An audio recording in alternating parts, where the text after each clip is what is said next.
അനുഗ്രഹപ്രദമായ ഈ നല്ല രാത്രി സമയത്തിനായിട്ട് ദൈവത്തെ സ്തുതിക്കുന്നു. ഈ സഭയുടെ ശുശ്രൂഷ ചെയ്യുന്ന ആദരണീയ കർത്തൃദാസൻ കുടുംബം,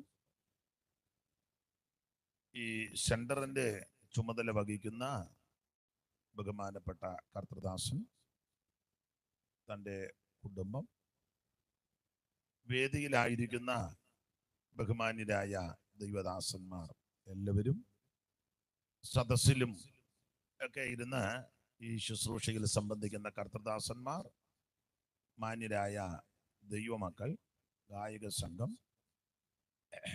ഇതിൻ്റെ പിമ്പിൽ വളരെ അധ്വാനിച്ച് പ്രവർത്തിച്ച പ്രിയപ്പെട്ടവർ, ഈ സ്ഥലം സഭയിലെ വിശ്വാസികൾ, ദൂരത്തിരുന്ന് ഇത് കാണുകയും കേൾക്കുകയും ചെയ്യുന്ന പ്രിയപ്പെട്ടവർ ഏവർക്കും യേശുക്രിസ്തുവിന്റെ നിസ്തുല്യ നാമത്തിൽ ഈ സന്ധ്യയിൽ വീണ്ടും വന്ദനം ചൊല്ലുന്നു. ദൈവം എല്ലാവരെയും അനുഗ്രഹിക്കട്ടെ. വെള്ളിയാഴ്ച രാത്രിയിലും ഇന്നലെ പകലും രാത്രിയിലുമൊക്കെ ഇവിടെ ശുശ്രൂഷിപ്പാൻ ദൈവം കൃപ നൽകി. രാത്രിയിലെ ശുശ്രൂഷ കഴിഞ്ഞ് ഞങ്ങൾ യാത്ര ചെയ്തു, അങ്ങ് തിരുവല്ലായി ചെന്നു. ഇന്നവിടെ സഭായകം കൂടി വീണ്ടും യാത്ര ചെയ്ത് ഇവിടെ വരുവാൻ ദൈവം കൃപ നൽകി. അനേകര് പ്രാർത്ഥിച്ചത് കൊണ്ട് യാത്രയിൽ മറ്റ് ദോഷമൊന്നും വേശാതെ ദൈവം സൂക്ഷിച്ചു. തുടർന്നും നിങ്ങളുടെ പ്രാർത്ഥന അപേക്ഷിക്കുന്നു. ഈ പ്രാവശ്യത്തെ ഈ കൺവെൻഷന്റെ സമാപന യോഗമാകയാൽ കഴിഞ്ഞ 2 രാത്രിയിലും വിശദീകരിച്ച് സംസാരിച്ചില്ലെങ്കിലും രക്ഷയും സ്നാനവും മാനസാന്തരവും ക്രൂശീകരണമെല്ലാം ആ പ്രസംഗത്തിൽ പരാമർശിക്കുകയുണ്ടായി. അപ്പോൾ നാളെ രാത്രി ഇങ്ങനൊരു യോഗം ഇവിടെ ഇല്ല. അപ്പോൾ അതുകൊണ്ട് ഇന്ന് രാത്രി സമാപന യോഗമാകയാൽ കർത്താവിൻ്റെ വരവിനോടും കൂടെ ചേർന്ന് ചില കാര്യങ്ങൾ ചിന്തിപ്പാനാണ് ഇന്ന് രാത്രി കർത്താവിൽ ശരണപ്പെടുന്നത്. അതിന് അടിസ്ഥാനമായിട്ട് വളരെ പരിചിതമായ ഒരു വാക്യശകലമാണ് ഇവിടെ പൊതുവിൽ വായിച്ചു കേട്ടത്. ഒന്നുകൂടെ ആ വാക്യങ്ങൾ ക്രമത്തിൽ വായിക്കണം.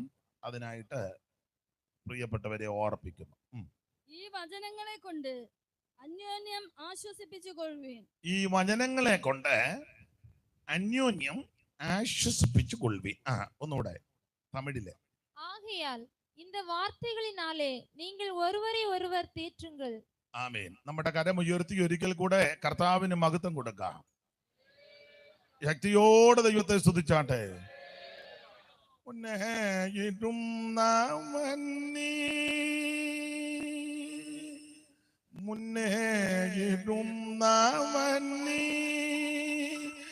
എന്നും മാറാതിരുന്നവൻ നീ, മുന്നേ ഇരുന്നവൻ നീ, എന്നും മാറാതിരുന്നവൻ നീ, മുന്നേ ഇരുന്നവൻ നീ, എന്നും മാറാതിരുന്നവൻ നീ, മുന്നേ ഇരുന്നവൻ നീ, എന്നും മാറാതിരുന്നവൻ നീ, വന്നവൻ നീയേ, വരാനുള്ളവൻ നീയേ, വന്നിത വല്ലഭനേ, വന്നവൻ നീയേ, വരാനുള്ളവൻ നീയേ, വന്നിത വല്ലഭനേ, സുന്ദര രക്ഷകനേ, സുന്ദര രക്ഷകനേ, സുന്ദര രക്ഷകനേ, സുന്ദര രക്ഷകനേ, എന്നിക്കാനന്ദകാരണനേ,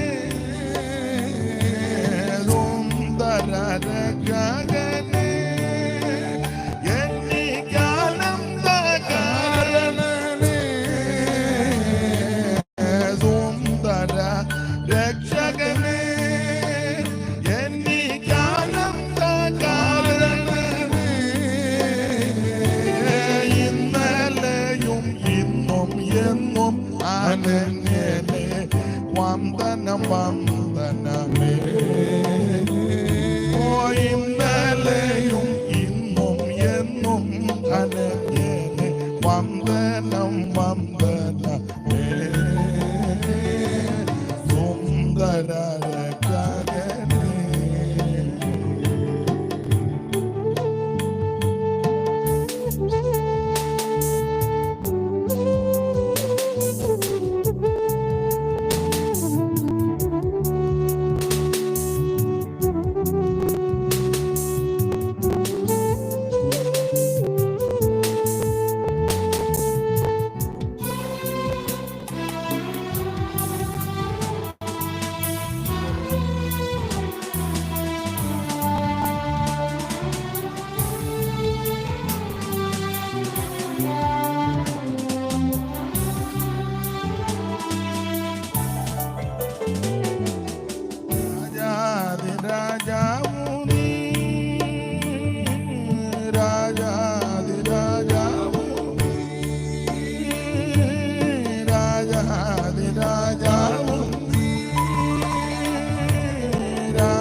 എന്നും കർത്താതി കർത്താവും നീ രാജാതി രാജാവും നീ എന്നും കർത്താതി കർത്താവും നീ രാജാതി രാജാവും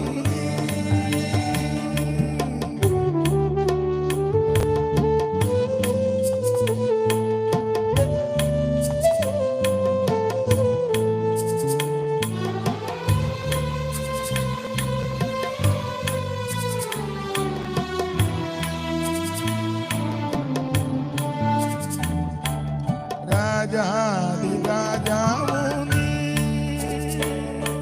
രാജാതി രാജാവും നീ എന്നും കർത്താതി കർത്താവും നീ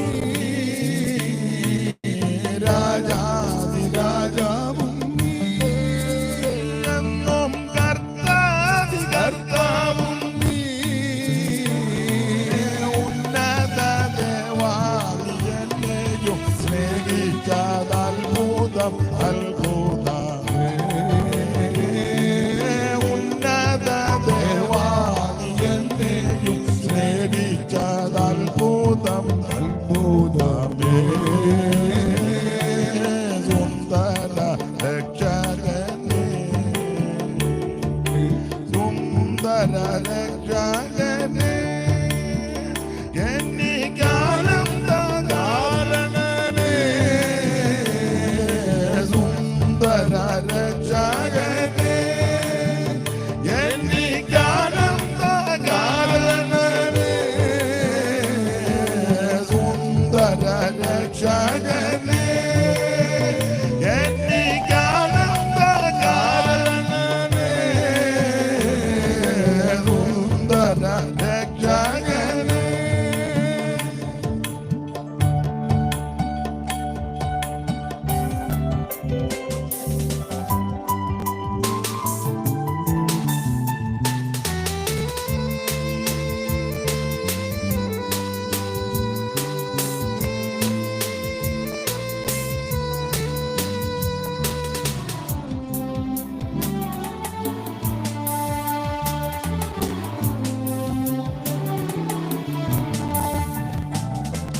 ശാരോനിലെ റോസ നീ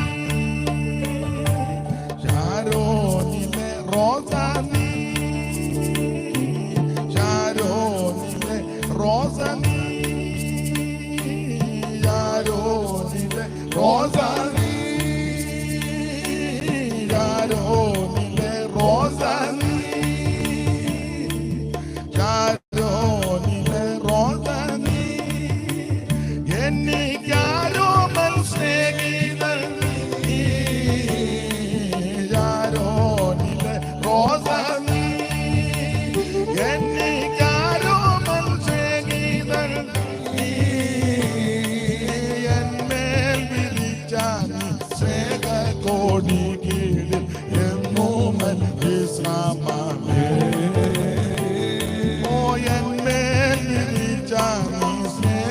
കോടി കീഴിൽ എന്നും വിശ്രാമേ സുന്ദര രക്ഷകനേ സുന്ദര രക്ഷകനേ സുന്ദര രക്ഷകനേ സുന്ദര രക്ഷകനേ എനിക്കാനന്ദകാരണനേ സുന്ദര രക്ഷകനേ എനിക്കാനന്ദകാരണനേ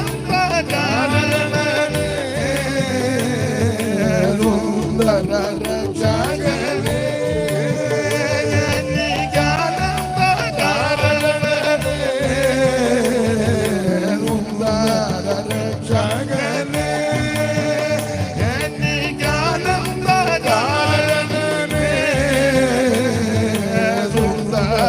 രക്ഷകനേ എനിക്കാനന്ദകാരണനേ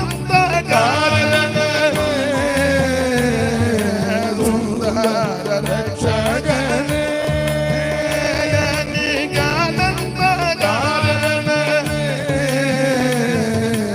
ഇന്നലെയും ഇന്നോ എന്നും ആനന്ദനെ വന്ദനം വന്ദനേ ഇന്നലെയും ഇന്നും എന്നും അനന്യനെ വന്ദനം വന്ദനമേ ഇന്നലെയും ഇന്നും എന്നും അനന്യനെ വന്ദനം വന്ദനമേ ഇന്നലെയും ഇന്നും എന്നും അനന്യനെ വന്ദനം വന്ദനമേ സുന്ദര രക്ഷകനേ സുന്ദര രക്ഷകനേ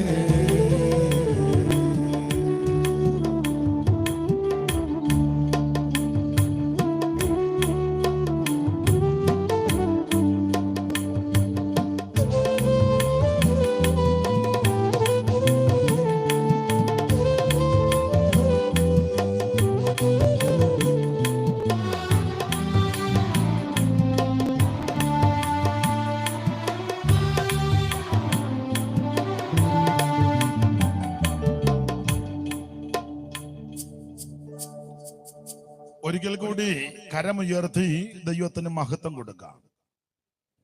ഹല്ലേലൂയ. ശക്തിയോടെ ഒരു ഹല്ലേലൂയയും കൂടെ പാടിയാട്ടെ. ഇവിടെ പാടുക എന്നല്ല പോടുക എന്നാ പറഞ്ഞത്.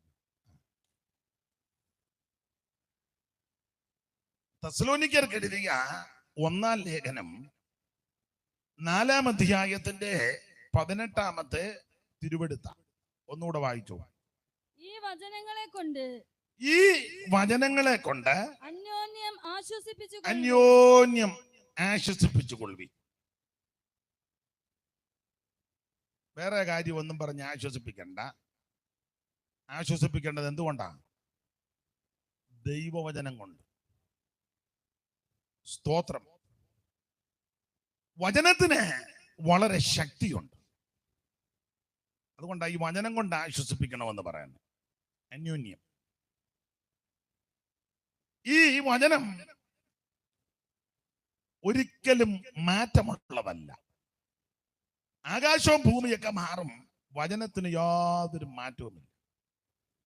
ഇതെല്ലാം കോപ്പിയാ, ഒറിജിനൽ അവിടെ ഉണ്ട്. സ്തോത്രം. ഇത് അതിവേഗത്തിൽ ഓടുന്ന വചനമാണ്. അതിവേഗത്തിൽ ഓടും. നാം ഇവിടെ ഇരുന്ന് വചനം കേൾക്കുമ്പോൾ, വചനം ഉരുവിടുമ്പോൾ, വചനം വിശ്വസിക്കുമ്പോൾ ഈ വചനം അതിവേഗത്തിൽ ചെന്ന് ക്രിയ ചെയ്യേണ്ടതെല്ലാം ചെയ്യും. സ്തോത്രം.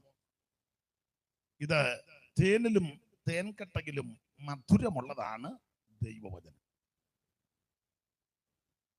ജീവിതത്തിൽ കൈപ്പേറിയ അനുഭവങ്ങളിൽ കൂടി പോകുന്ന ആരെങ്കിലും ഈ തിരുവചനം കേട്ടാൽ ജീവിതത്തിന്റെ കയ്പുകളെല്ലാം മാറി ജീവിതം മധുരപൂർണമാക്കി തീർക്കുവാൻ പര്യാപ്തമാണ് ദൈവവചനം. സ്തോത്രം. രോഗികളായി ഭാരപ്പെട്ട് ആരെങ്കിലും കടന്നു വന്നിട്ടുണ്ടെങ്കിൽ, കേൾക്കുന്നെങ്കിൽ ഈ വചനം വിശ്വസിക്കുക, വചനം അയച്ച് അവരെ സൗഖ്യമാക്കും. വചനത്തിന് ശക്തിയുണ്ട്. ഇത് അല്പബുദ്ധിയെ ജ്ഞാനിയാക്കുന്നതാണ് ദൈവത്തിന്റെ വചനം. ഇത് ശുദ്ധി ചെയ്തതാണ് ഈ തിരുവചനം. ഇതിനകത്ത് കീടമോ കേടോ പാടോ പരുവക്കേടോ ഒന്നുമില്ല. നിർമ്മല വചനം. ഇരുവായ്ത്തലയുള്ള ഏത് വാളിനേക്കാൾ മൂർച്ചയേറിയതാണ് ദൈവവചനം. ആത്മാവിനെയും പ്രാണനെയും സന്ധിമജ്ജകളെയെല്ലാം വേർപെടുത്തുന്ന വരെ തുളച്ചു ചെല്ലുന്നത് ആ ദൈവവചനം. യഹോവയുടെ വചനം തീ പോലെയും പാറയെ തകർക്കുന്ന ചുറ്റിക പോലെയാണ്. കർത്താവ് ഒരിക്കൽ അരുളി ചെയ്തു, ഇപ്പോൾ സംസാരിച്ച വചന നിമിത്തം നിങ്ങൾ ശുദ്ധിയുള്ളവരാ. അപ്പോൾ അങ്ങനെയുള്ള ഈ തിരുവചനം ഇത് അണ്ണാക്കിന് മധുരമാണ്. ഇത് സൗഖ്യമാക്കുന്ന വചനമാണ്. അങ്ങനെയുള്ള ഈ തിരുവചനത്തിനെ പറ്റി വീണ്ടും ഓർപ്പിക്കുക. ഈ വചനങ്ങളെ കൊണ്ട് അന്യോന്യം ആശ്വസിപ്പിച്ചുകൊള്ളുക. സ്തോത്രം. എന്നിലും മധുരം വേദമല്ലാതിന്നേതുണ്ടു ചൊല്ലോഴ. എന്നിലും മധുരം വേദമല്ലാതിന്നേതുണ്ടു ചൊല്ലോഴ. നീ സശ്രദ്ധം ഇതിലെ സത്യങ്ങൾ വായിച്ച് ധ്യാനിക്കുകോഴ. സശ്രദ്ധം ഇതിലെ സത്യങ്ങൾ വായിച്ച് ധ്യാനിക്കുകോഴ. എന്നിലും മധുരം വേദമല്ലാതിന്നേതുണ്ടു ചൊല്ലോഴ. സശ്രദ്ധമിതിലെ സത്യങ്ങൾ വായിച്ച് ധ്യാനിക്കുകോഴ. അപ്പൊ ശ്രദ്ധിക്കുക, ഇന്ന് ഇടയ്ക്കിടയ്ക്ക് പാട്ട് പാടും. കാരണം ഇവരെ നമ്മളെ വിളിച്ചു, അവരും കുഴപ്പമില്ലെന്നില്ല, വളരെ നന്നായിരിക്കുന്നു. ഈ ഏരിയയിൽ വല്ലോ ഞാൻ വരികയാണെങ്കിൽ നിങ്ങൾ മരണേ, നന്നായിരിക്കും. കൈ കണങ്ങി നിൽക്കുക. അപ്പൊ അതുകൊണ്ട് ഇന്ന് ഇന്നലെയും പ്രശ്നമായിരുന്നു.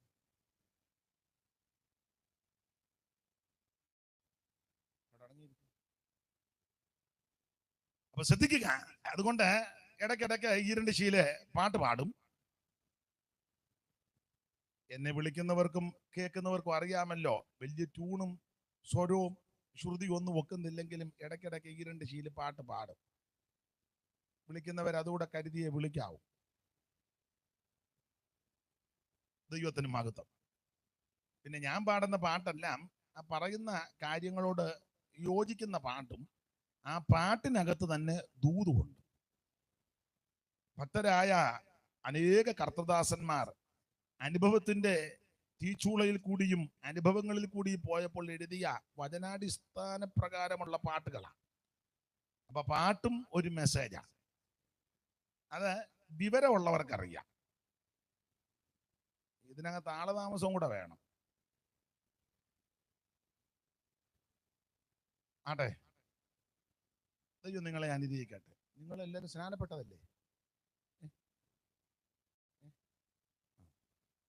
അല്ലെങ്കിൽ കൈക്ക് മുങ്ങിക്കോണം. അപ്പൊ ശ്രദ്ധിക്കുക, സ്നാനപ്പെടുക മാത്രമല്ല, വേർപാട് പാലിച്ച് കൂട്ടായ്മ ആചരിച്ച് തിരുമേശയിൽ പങ്കുകൊണ്ട് വിശുദ്ധ ജീവിതം നയിച്ച് നാം എല്ലാവരും അങ്ങ് കാണണം. അപ്പൊ ശ്രദ്ധിക്കുക, ഈ വചനങ്ങളെ കൊണ്ട് അന്യോന്യം ആശ്വസിപ്പിച്ചു കൊള്ളുക. ഏത് വചനങ്ങളെ കൊണ്ട്, ഇത് മുഴുവൻ തിരുവചനമാണ്. പിന്നെ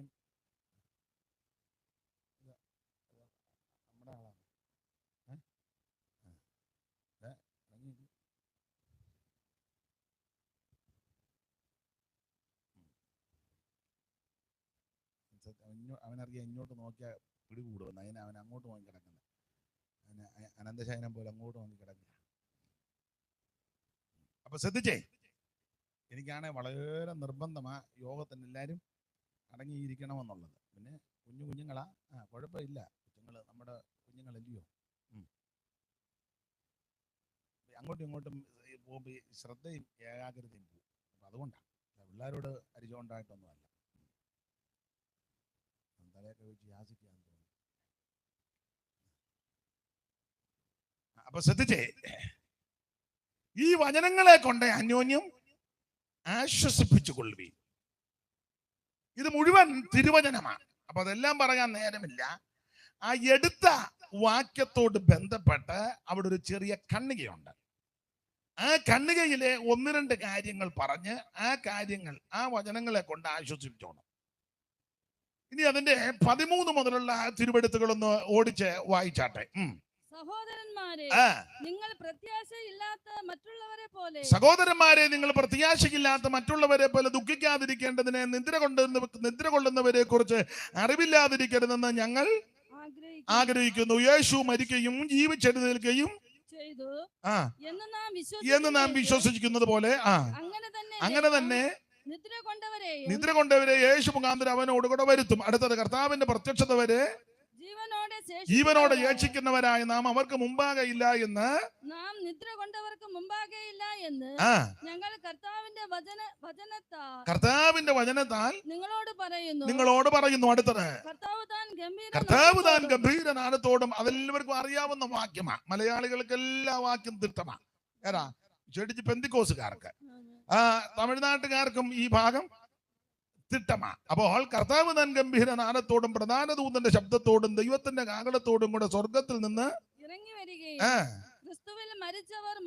ക്രിസ്തുവിൽ മരിച്ചവർ മുൻപേ ഉയർത്തെഴുന്നേൽക്കുകയും ചെയ്യും.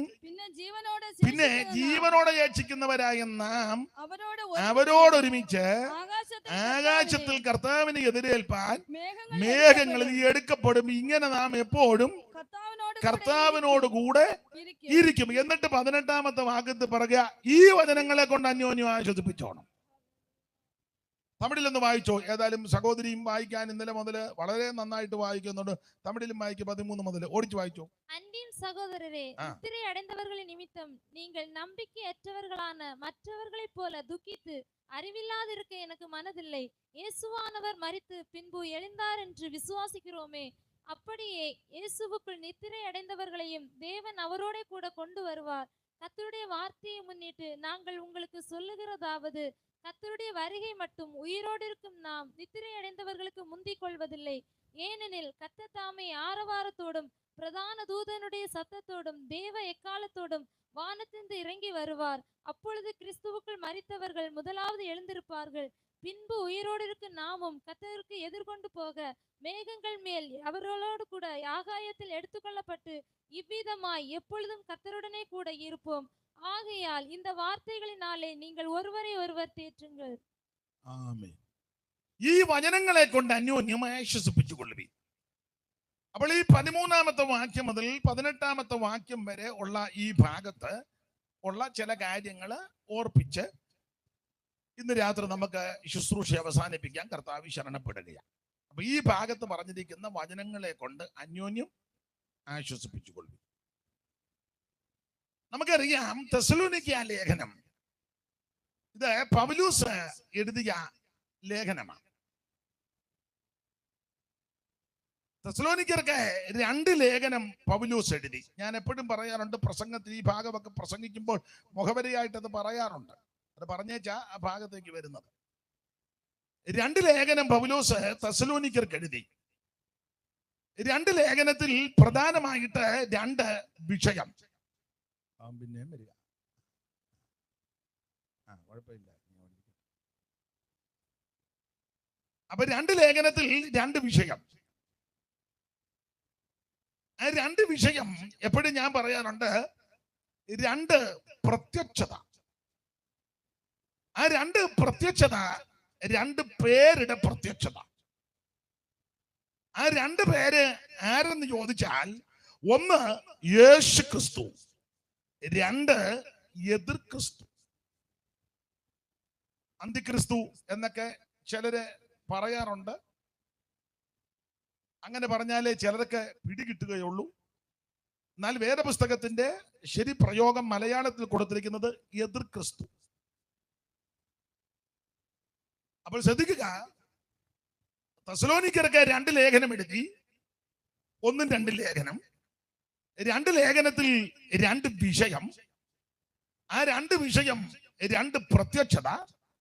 ആ 2 പ്രത്യക്ഷത 2 പേരുടെ പ്രത്യക്ഷത. ആ 2 പേര്, ഒരാള് യേശു ക്രിസ്തു, രണ്ടാമത്തെ വ്യക്തി എതിർ ക്രിസ്തു. 1 ലേഖനത്തിലെ പ്രത്യക്ഷത യേശു ക്രിസ്തുവിന്റെ പ്രത്യക്ഷത. 2 ലേഖനത്തിലെ പ്രത്യക്ഷത എതിർ ക്രിസ്തുവിന്റെ പ്രത്യക്ഷത. 2 ലേഖനത്തിൽ എതിർ ക്രിസ്തുവിന്റെ പ്രത്യക്ഷതയാണെന്ന് കാണിക്കുന്ന ഒരു വാക്യം വായിച്ചോ. 2:9. 2 ലേഖനം 2:9. അധർമ്മമൂർത്തിയുടെ പ്രത്യക്ഷത നശിച്ചു പോകുന്നവർക്ക്, അധർമ്മമൂർത്തിയുടെ പ്രത്യക്ഷത. തമിഴിൽ വായിച്ചേ. அந்த അക്രമക്കാരനുடைய வருகை. അക്രമക്കാരൻ കുറച്ചുകൂടെ നല്ലത്. അക്രമക്കാരൻ. അക്രമക്കാരൻ. അപ്പൊ ഒരു പാട്ട് ഓർമ്മ വരുന്നു. അക്രമമാചയമോർത്തിട്ടർത്ഥമെന്തെന്നറിയാതെ, അക്രമമാചയമോർത്തിട്ടർത്ഥമെന്തെന്നറിയാതെ ചപ്പടിക്കളി നടത്തും സഭ്യരല്ല കലന്മാരെ. ചപ്പടിക്കളി നടത്തും സഭ്യരല്ല കലന്മാരെ. കൊണ്ടുവാ കൊണ്ടുവാ നീ ഈ പാപികളെ, കൊണ്ടുവാ കൊണ്ടുവാ നീ, കൊണ്ടുവാ കൊണ്ടുവാ നീ പാപികളെ, കൊണ്ടുവാ കൊണ്ടുവാ നീ. നല്ല പറയാ. അക്രമക്കാരൻ. അതാ ഒന്നുകൂടെ വായിച്ച കേക്കട്ടെ. അപ്പം 2 ലേഖനത്തിലെ പ്രതിപാദ്യ വിഷയം അക്രമക്കാരന്റെ കാര്യമാണ്. സ്തോത്രം. അക്രമക്കാരൻ. അതാ എനിക്ക് കുറച്ചുകൂടെ നല്ലതാ. ഇവൻ കാണിക്കുന്ന അക്രമങ്ങൾ അല്ലേ, എന്തെല്ലാം അക്രമങ്ങളാണ്. അവനൊരു വ്യക്തിയുടെ ദേഹത്തോട്ട് കയറുകയോ ഒരു ദേശത്ത് വരികയോ ഒരു കുടുംബത്തിൽ കയറിയ കാണിക്കുന്നത് മുഴുവൻ അക്രമം. ഇപ്പം സഭയ്ക്കകത്ത് ഇവൻ കയറിയിട്ടുണ്ട് പലർക്കും. കാണിക്കുന്ന മുഴുവൻ അക്രമം. അമ്മയെ കുത്തിക്കൊല്ലുന്നു, അപ്പനെ കുത്തിക്കൊല്ലുന്നു, പിള്ളേരെ കിണറ്റിയിട്ടേച്ച് ഒരുത്തൻ്റെ കൂടെ ഓട്ടോയിൽ പോകുന്നു. അക്രമമല്ലേ അവളെ കാണിച്ചേ? 2 പൊടിപ്പിള്ളേരെ ഇട്ടേച്ച് അവൾ ഒരുത്തൻ്റെ കൂടെ. നിങ്ങൾക്കൊന്നും അറിയാൻ മേല. ഇതെല്ലാം അക്രമമാണ്. ചേട്ടനും അനിയനും വഴക്കുണ്ടാക്കുന്നു, ചേട്ടനെ കുത്തിക്കൊല്ലുന്നു, അപ്പനെ കുത്തിക്കൊല്ലുന്നു, വസ്തുവിന്റെ അവകാശത്തിന്റെ പേര് പറഞ്ഞ് എന്തെല്ലാം അക്രമങ്ങളാണ്. അപ്പം 2 ലേഖനത്തിലെ വിഷയം അക്രമക്കാരന്റെ കാര്യമാണ്. അതെ, നമുക്ക് പിന്നീട് എങ്ങാനും ഒരിക്കൽ സമയമുണ്ട്. അതെ, 1 ലേഖനത്തിലെ വിഷയം യേശു ക്രിസ്തുവിന്റെ പ്രത്യക്ഷത. നിങ്ങൾക്കറിയാം 1 ലേഖനത്തില് എത്ര അധ്യായമുണ്ട്? വായിച്ചവരോടാ ചോദ്യം. ഇങ്ങോട്ട് നോക്കിയോ? നോക്കാതെ വേണേ പറഞ്ഞു. നോക്കാതെ പറയാൻ ഒതുക്കുന്നില്ലെങ്കിൽ നോക്കിയിട്ട് പറഞ്ഞു. എത്ര അധ്യായമുണ്ട് 1 ലേഖനത്തിന്? 5 അധ്യായം. അപ്പോൾ ഓരോ അധ്യായത്തിലും യേശു ക്രിസ്തു പ്രത്യക്ഷപ്പെടുമെന്ന് പൗലോസ് ഇവിടെ എഴുതിയിട്ടുണ്ട്, തെളിയിച്ചിട്ടുണ്ട്. വായിച്ചേ 1 അധ്യായത്തിന്. ഞാൻ ക്രമത്തിൽ വാക്യം പറയാം, നിങ്ങൾ ക്രമത്തിൽ വായിച്ച് മലയാളത്തിലും തമിഴിലും വായിച്ചോണം. 1 അധ്യായത്തിന്റെ 9, 10 വാക്യവും, 2 അധ്യായത്തിന്റെ 19 വാക്യവും, 3 അധ്യായത്തിന്റെ 13 വാക്യവും, 4 അധ്യായത്തിന് മുമ്പേ വായിച്ച 13 മുതൽ 18 വരെയുള്ള വാക്യവും, 5 അധ്യായത്തിന്റെ 23 വാക്യവും. ഈ വാക്യങ്ങളെല്ലാം ക്രിസ്തു പ്രത്യക്ഷപ്പെടുമെന്ന് തെളിയുന്നു. വായിക്കാൻ ക്രമത്തിൽ 1 അധ്യായത്തിന്റെ 9 10, 2 അധ്യായത്തിന്റെ 19 വാക്യം, 3 അധ്യായത്തിന്റെ 13 വാക്യം, 4 അധ്യായത്തിന്റെ 13 മുതൽ താഴോട്ടുള്ള വാക്യം, 5 അധ്യായത്തിന്റെ 23 മുതൽ താഴോട്ടുള്ള വാക്യം. ക്രമത്തിൽ 2 പേരും വായിച്ചേ.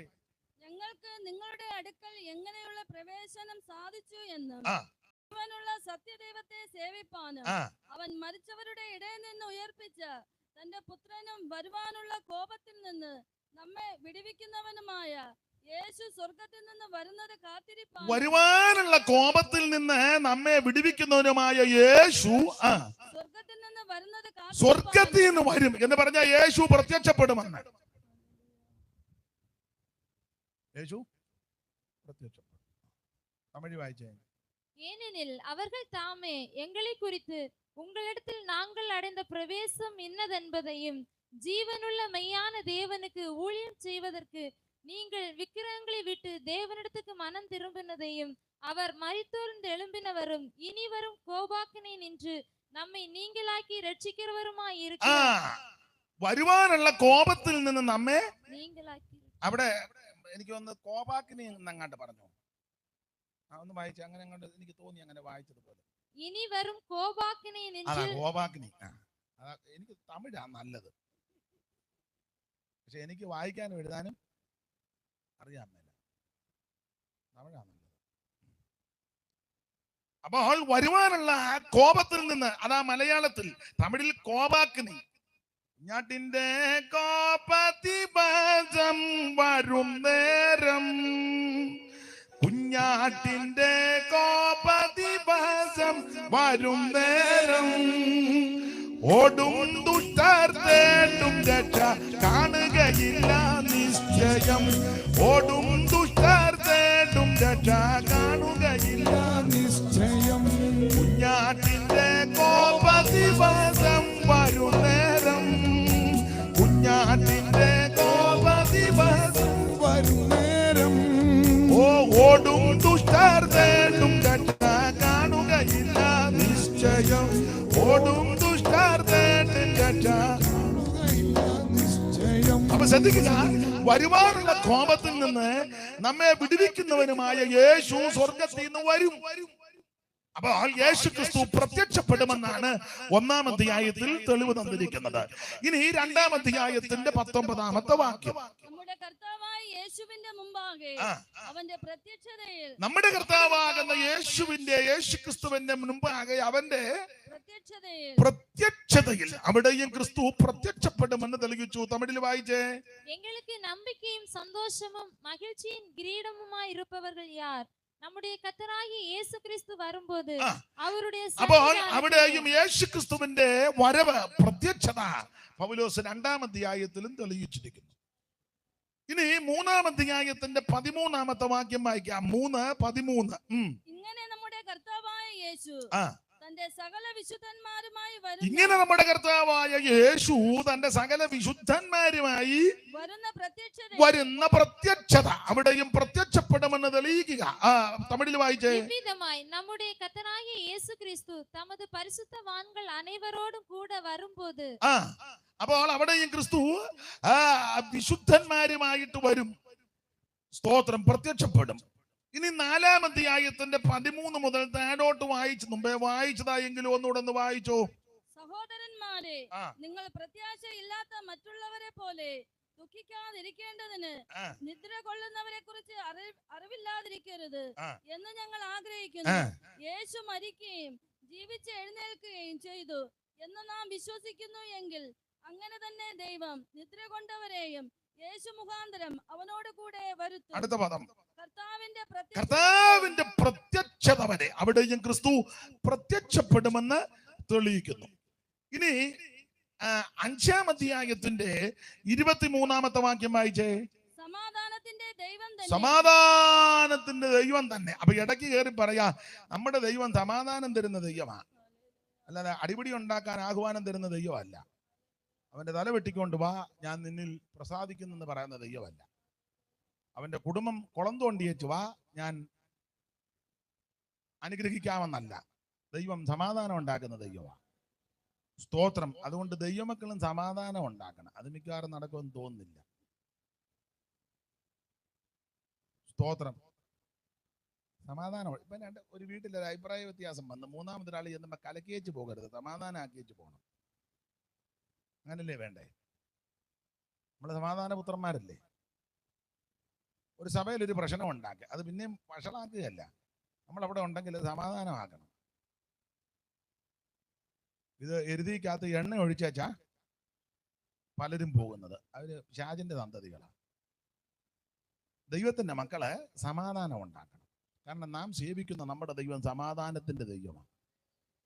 ക്രിസ്തു നമ്മുടെ സമാധാനം.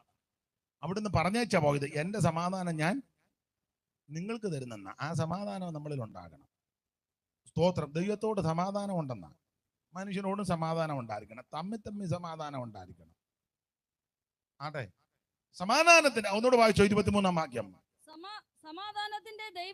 സമാധാനത്തിന്റെ ദൈവം തന്നെ നിങ്ങളെ മുഴുവനും ശുദ്ധീകരിക്കുമാറാകട്ടെ. നിങ്ങളുടെ ആത്മാവും പ്രാണനും ദേഹവും. ഓർഡർ കണ്ടോ? ആത്മാവ്, പ്രാണൻ, ദേഹം. ഇതാണ് ദൈവം വെച്ച ഓർഡർ.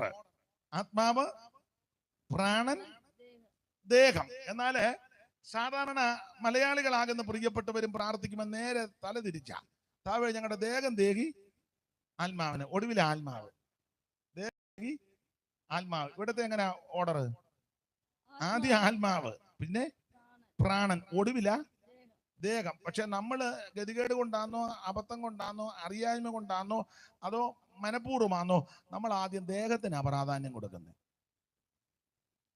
വേറെ പുസ്തകം പഠിപ്പിക്കുന്നത് ആത്മാവിനാ പ്രാധാന്യം. നമ്മൾ നേരെ തിരിച്ചിട്ട് തമിഴിൽ എങ്ങനാ? അതാ ഞാൻ മുമ്പേ പറഞ്ഞ തമിഴാ നല്ലതെന്ന്. തമിഴ് சமாதானத்தின் தேவன் தாமே உங்களை முற்றிலும் பரிசுத்தமாக்குவாராக. உங்கள் ஆவி, ஆத்துமா, சரீரம் முழுவதும் நம்முடைய கர்த்தராகிய இயேசு ഒന്നുകൂടെ വായിച്ചു. சமாதானத்தின் தேவன் தாமே உங்களை முற்றிலும் பரிசுத்தமாக்குவாராக. അടുത്തത് உங்கள் ஆவி, ആവി എന്ന് പറഞ്ഞാൽ ആത്മാവ്, പിന്നെ ആത്മാ, ശരീരം, പ്രാണൻ, പിന്നെ ശരീരം. തമിഴ് തന്നെ നല്ലത്.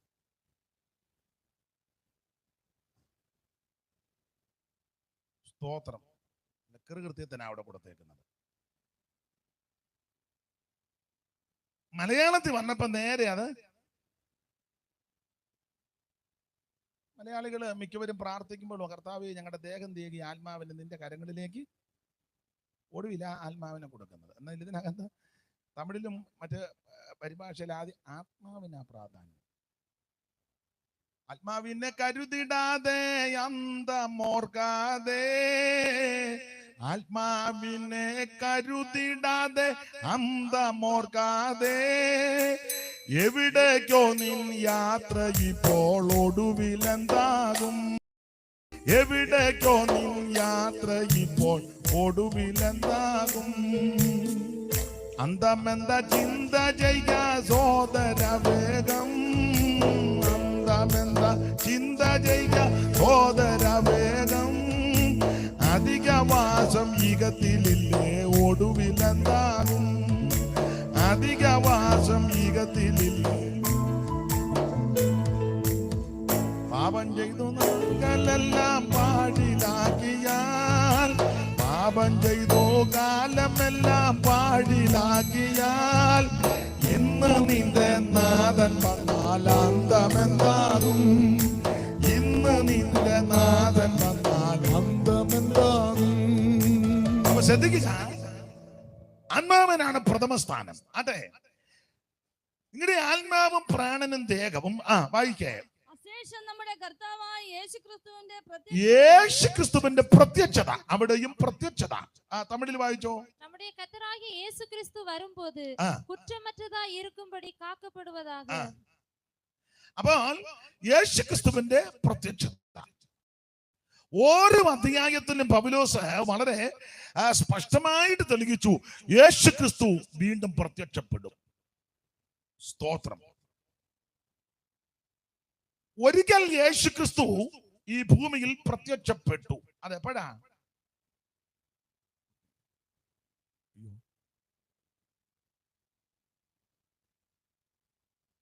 കന്യാസൂനുവായി ഈ ഭൂമിയിൽ അവിടുന്ന് അവതരിച്ചു.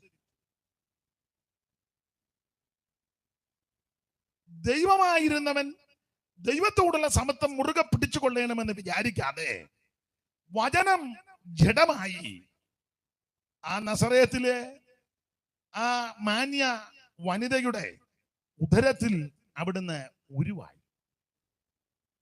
ആ സഹോദരിയോട് ദൂതൻ വന്ന് പറഞ്ഞ കാര്യം നമുക്കറിയാം. കൃപ ലഭിച്ചവളെ നിനക്ക് വന്ദനം. വന്ദനം കേട്ട മറിയ ആശ്ചര്യപ്പെട്ടപ്പോ ദൂതൻ പറഞ്ഞു, ഞാൻ ഗബ്രിയേല. നാടൻ ഭാഷയെ പറഞ്ഞ ദൂതൻ പറഞ്ഞു, നീ ഒരു കുഞ്ഞിനെ പ്രസവിക്കും. മറിയ അന്തം വിട്ടെങ്കിലും തിരിച്ച് ചോദ്യം ചോദിച്ചെന്നുള്ളതാണ്. പുരുഷനെ അറിയാകിയാൽ ഇതെങ്ങനെ സംഭവിക്കും? ദൂതൻ മറുപടി, മറിയം, ഇത് പുരുഷന്റെ ഇഷ്ടത്താലും മനുഷ്യന്റെ ഇഷ്ടത്താലുമല്ല, അത്യുന്നതന്റെ ശക്തി നിന്റെ മേൽ നിഴലിടും, പരിശുദ്ധാത്മാവ് നിന്റെ മേൽ വരും. ഈ രണ്ട് ശക്തികൾ നിന്റെ ഉദരത്തിൽ ഒന്നിച്ച് സമ്മേളിക്കുമ്പോൾ ഒരു പുരുഷ പ്രജ ഉരുവാകും. ആ പുരുഷ പ്രജ എല്ലാ പുരുഷന്മാരെ പോലെ അല്ല, അവനാണ് സാക്ഷാൽ പുരുഷൻ. ഈ മലയാളത്തിലൊക്കെ ചില പ്രയോഗമുണ്ട്. പുരുഷൻ എന്നുണ്ട്, പുരുഷോത്തമൻ എന്നുണ്ട്, ഉത്തമോത്തമൻ എന്നുണ്ട്,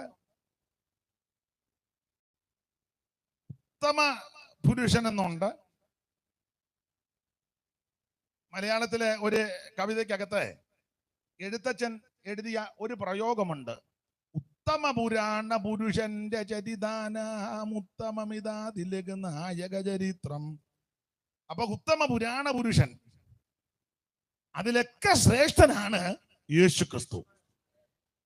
അവിടുത്തെ പോലൊരു പൂർണ്ണ പുരുഷൻ, ഉത്തമ പുരുഷൻ, ഉത്തമോത്തമനായ ഉത്തമ പുരാണ പുരുഷനിൽ ശ്രേഷ്ഠനായ മഹത്വമുള്ള ഒരുവൻ ആമൻ ജനിച്ചിട്ടില്ല, ഇനി ജനിക്കുകയില്ല. അവിടുന്നാണ് ശ്രേഷ്ഠനായ ആ പരമപുരുഷൻ. സ്തോത്രം, സ്തോത്രം. പൊൻപിള്ളക്കേടുള്ളിൽ, ഞാൻ നേരത്തെ പറഞ്ഞ ഇടയ്ക്കിടയ്ക്ക് ഞാൻ പാടുവന്ന്,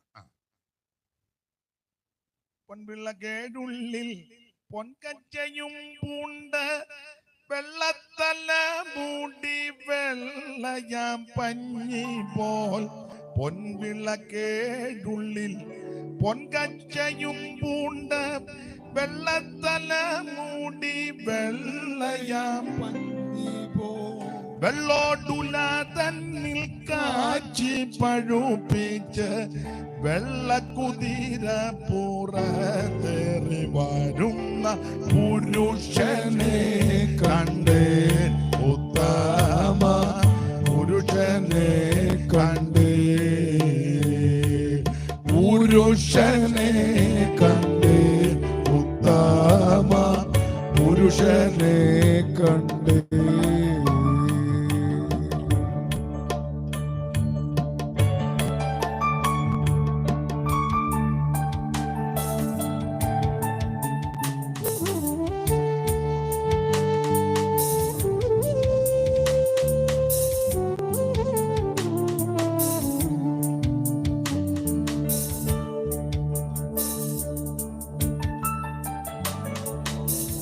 ആദിമനൂജനാം ആദാമിൽ കൂടല്ലോ, ആദിമനൂജനാം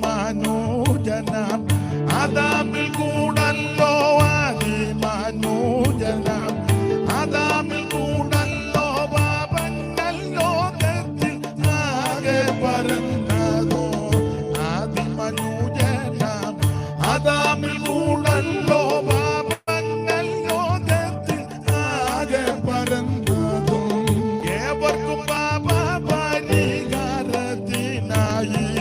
സ്വർഗമഹിമകൾ വീട്ടിലെത്തി വന്ന പുരുഷനെ കണ്ട്, ഉത്തമ പുരുഷനെ കണ്ട്, പുരുഷനെ കണ്ട്, ഉത്തമ പുരുഷനെ കണ്ട്, പുരുഷനെ കണ്ട്, ഉത്തമ പുരുഷനെ കണ്ട്. അപ്പൊ ശ്രദ്ധിക്കുക, സാക്ഷാൽ പരമപുരുഷൻ യേശു ക്രിസ്തു. ഇത് മനുഷ്യന്റെ ഇഷ്ടത്താലും ജഡത്തിന്റെ ഇഷ്ടത്താലും അല്ല, വചനം ജഡമായി അവൻ കൃപയും സത്യവും നിറഞ്ഞവനായി പാർക്കുക. ആ സാക്ഷാൽ പുരുഷനായ ക്രിസ്തുവേശു കന്യാസൂനുമായി ഈ ഭൂമിയിൽ അവതരിച്ചു. അതാണ് ആദ്യത്തെ പ്രത്യക്ഷത. നമ്മൾ ആരും ആ പ്രത്യക്ഷത കണ്ടിട്ടില്ല.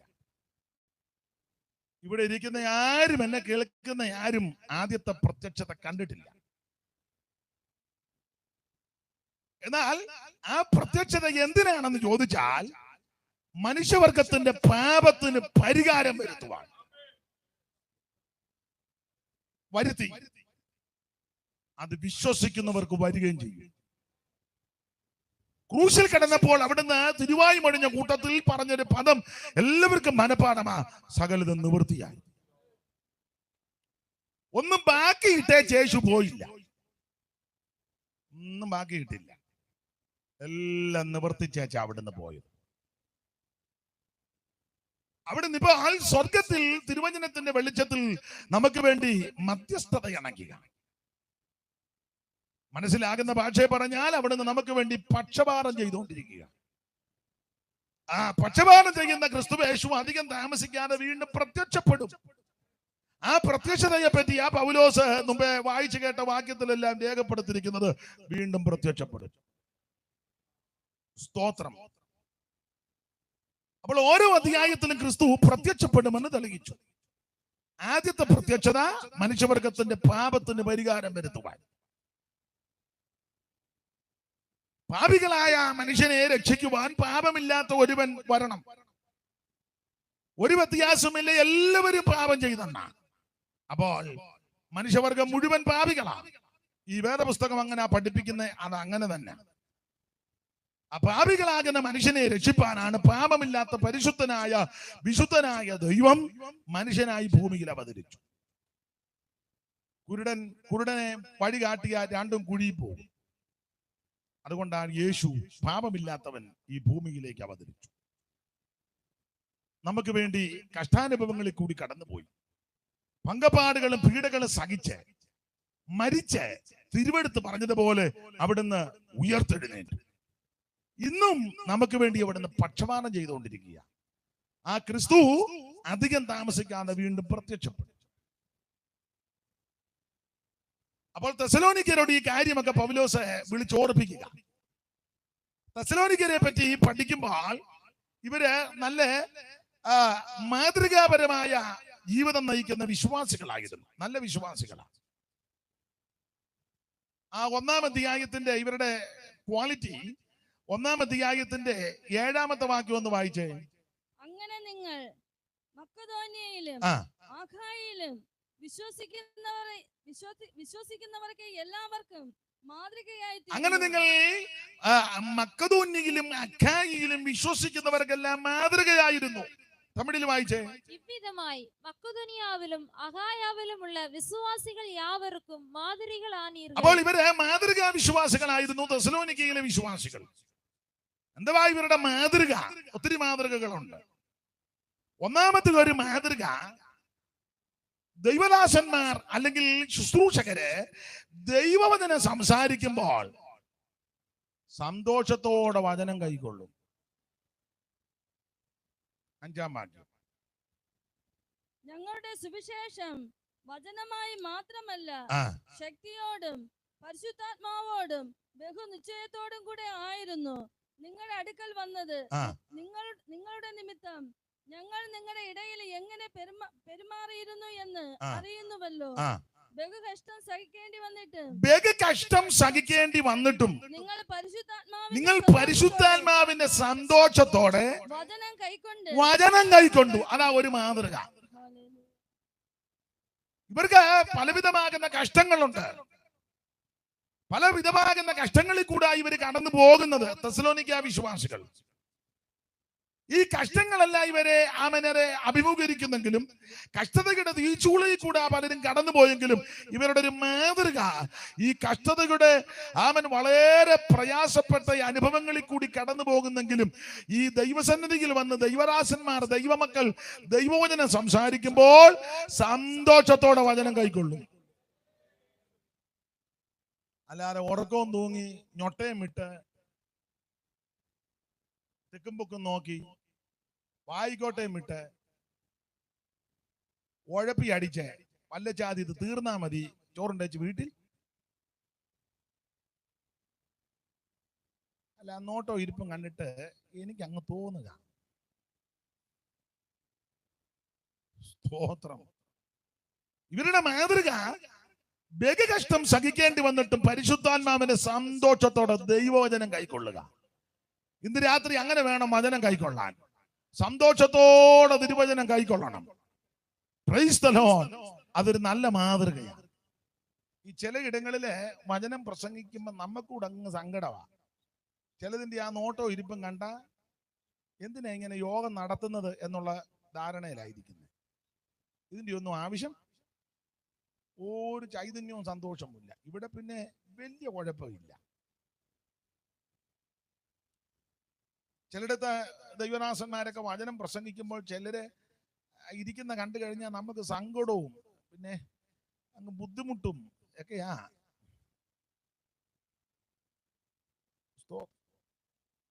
ഞാനോടുള്ളൊരു യോഗത്തിന് ഒരിക്കലൊരു ദൈവദാസൻ ശുശ്രൂഷിക്കുക, വേറൊരു ദാസൻ ഇരിക്കുക.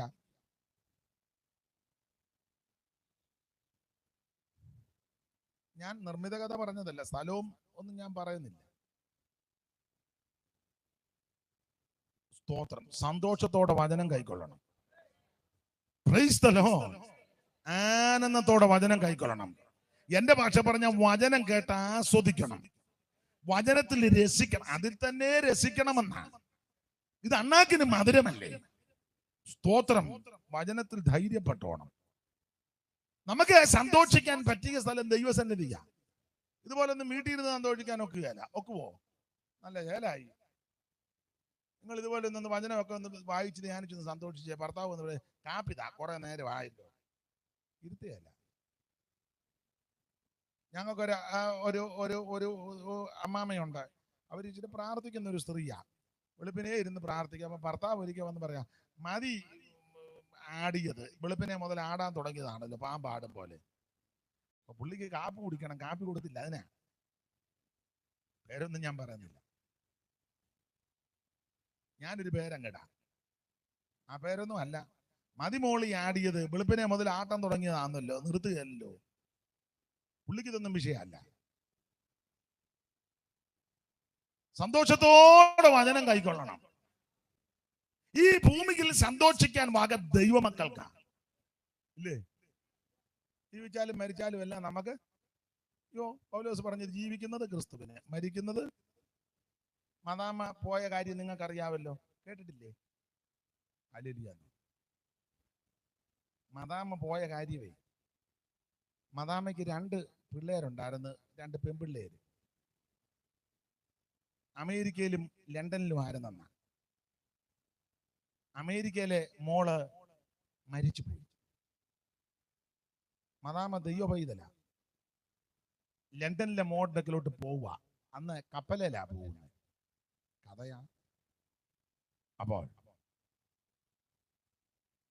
അമേരിക്കയിലെ മകള് മരിച്ചു. അതും ദൈവപൈതല. അങ്ങ് നിത്യതയിലിട്ട് കർത്തസന്നിധിയിൽ വിശ്രമത്തിന് പോയി. ലണ്ടനിലെ മോളെ കാണാൻ പോവുക.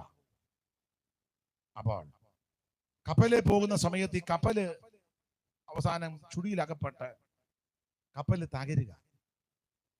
കപ്പലിനകത്തുള്ളവരെല്ലാരും വെപ്രാളം പിടിച്ച് ഓടുകയും പായുകയും അലമുറകിടുകയും ചെറിയ ബോട്ടിലൊക്കെ കയറി രക്ഷപ്പെടാനൊക്കെ പരിശ്രമിക്കുകയും ചിലർ രക്ഷപ്പെടുകയും.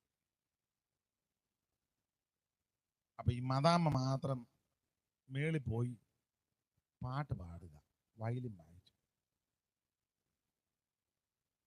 അപ്പൊ കപ്പിത്താൻ ഓടി വന്ന് എല്ലാരും രക്ഷപ്പെടുത്തുന്ന ഈ തള്ള മാത്രം ഇങ്ങനെ വായിച്ചു. അപ്പൊ കപ്പിത്താൻ പറഞ്ഞു പോലും, എല്ലാവരും കയറി രക്ഷപ്പെടുക, നിങ്ങൾ എന്നെ ഇങ്ങനെ. സ്തോത്രം. മദാമ്മ അദ്ദേഹത്തോട് പറഞ്ഞെന്നാ പറയുന്നത്, കപ്പല് മുങ്ങിയാലും എനിക്ക് സന്തോഷമാ, മുങ്ങാതങ്ങ് ചെന്നാലും സന്തോഷം. ഇയോടി അതന്നെ. കപ്പല് മുങ്ങി ഞാൻ ചാകുകയാണെങ്കിൽ മൂത്ത മോളുടെ കപ്പൽ. കപ്പല് മുങ്ങാതെ രക്ഷപ്പെട്ട് ലണ്ടനിൽ ചെന്നാൽ ഇളയ മോളെ ഞാൻ കാണും. അതുകൊണ്ട് എനിക്ക് മുങ്ങിയാലും സന്തോഷമാ. സ്തോത്രം. അക്കരെ നടത്തിയ വിശുദ്ധ സംഘക്കാർ, അക്കരെ നടത്തിയ വിശുദ്ധ സംഘക്കാർ കാത്തു പാർക്കുന്നുണ്ടു നാം ചേർന്നിടുവാനായി. കാത്തു പാർക്കുന്നുണ്ടു നാമും നിടുവാനായി. ആനന്ദകരം നീട്ടി ഏറ്റം പുഞ്ചിരി തൂകി. ആനന്ദകരം നീട്ടി ഏറ്റം പുഞ്ചിരി തൂകി.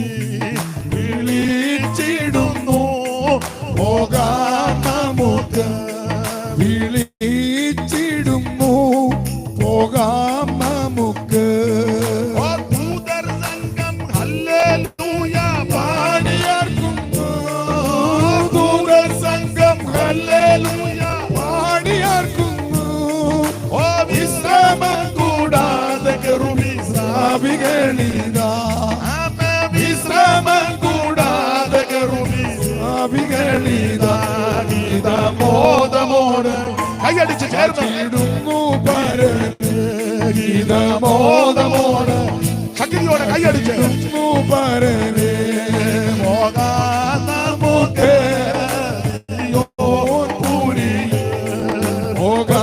നമുക്ക് സിയോൻ പുരി ഓ തുല്യമില്ല തേജസ്സിൽ വിളങ്ങിടും സ്വർണ്ണ തുല്യമില്ല തേജസ്സിൽ വിളങ്ങിടും സ്വർണ്ണ പട്ടണക്കാരായവരെ എന്നു കണ്ടിടൂ സ്വർണ്ണ പട്ടണക്കാരായവരെ എന്നു കണ്ടിടോ മുത്തുഗോപുരങ്ങള ശോഭനാതരുക്കളി കൈയടിച്ച് ചേർന്ന് പ്രത്യാശയോടെ ശോഭനാതരുക്കളി കാണുന്നുണ്ടത് പ്രഭാപുരത്തെ കാണുന്നുണ്ടത് പ്രഭാപുരത്തെ ദേവദൂത സന്തതികളെ വിശുദ്ധരെ ദേവദൂത സന്തതികളെ വിശുദ്ധരെ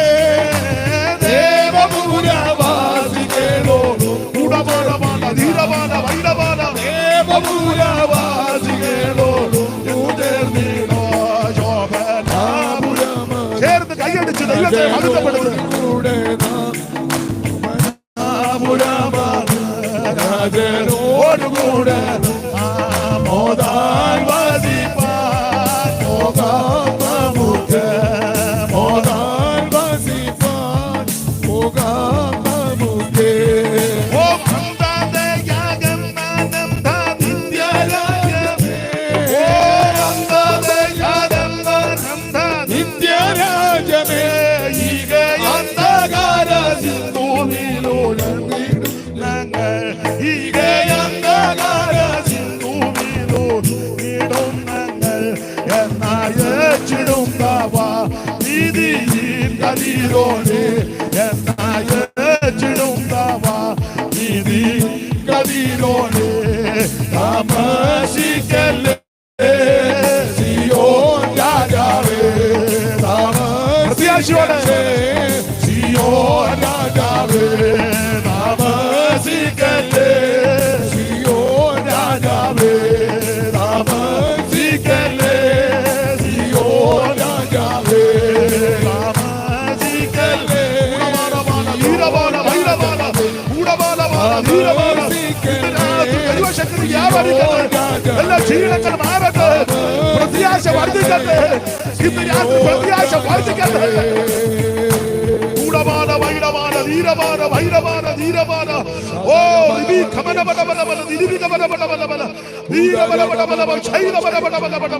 ദൈവത്തിന് മകത്വം ദൈവത്തിന് മകത്വം ദൈവത്തിന് മകത്വം ദൈവത്തിന് മകത്വം ദൈവത്തിന് മകത്വം ദൈവത്തിന് മകത്വം ദൈവത്തിന് മകത്വം ദൈവത്തിന് മകത്വം ദൈവത്തിന് മകത്വം ദൈവത്തിന് മകത്വം ദൈവത്തിന്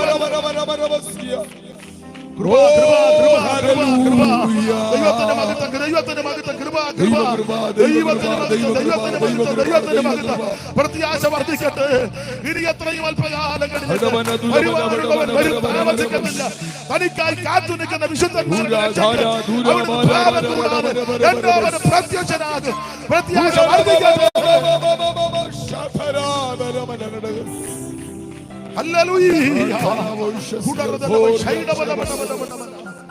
കരമുയർത്തി ഹല്ലേലൂയാണ്. അതുകൊണ്ട് ആ മനാമ പറഞ്ഞ ചിന്തയോടെ വേണം ദൈവസന്നിധിയിൽ ഇരിക്കാൻ. എന്തായാലും നമുക്ക് സന്തോഷമാണ്.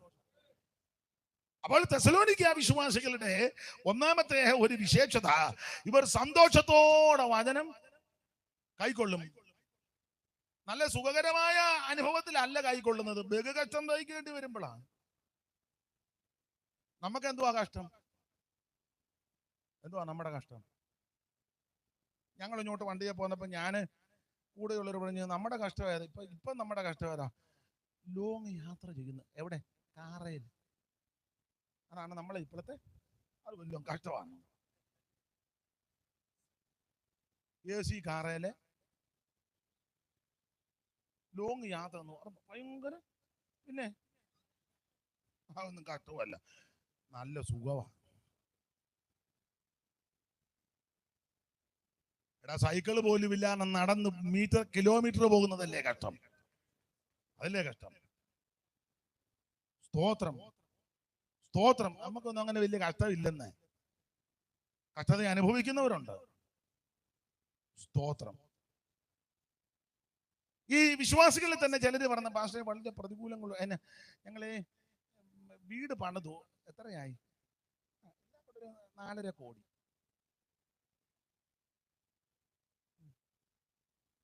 പിന്നെ വിഷയം തന്നെ അതേ പട്ടിക്കൂടിന്റെ പണി ഇത് ഇനി തീരാൻ, അതാണ് അവരുടെ. തന്നെയല്ലേ പ്രാർത്ഥിക്കണം, അതിനാ ഉദ്ദേശിച്ച പട്ടിയെ കിട്ടണം. മോന്ത പരന്ന പട്ടിയില്ലേ, ഇല്ല അതിനെന്നാ പറയുന്നത്, മോന്ത പരന്ന. എനിക്കറിയാൻ മേല. നിന്നെ കടിക്കുമ്പോ അറിയാതാണ്. ഇതൊക്കെയാ ഇപ്പോഴത്തെ.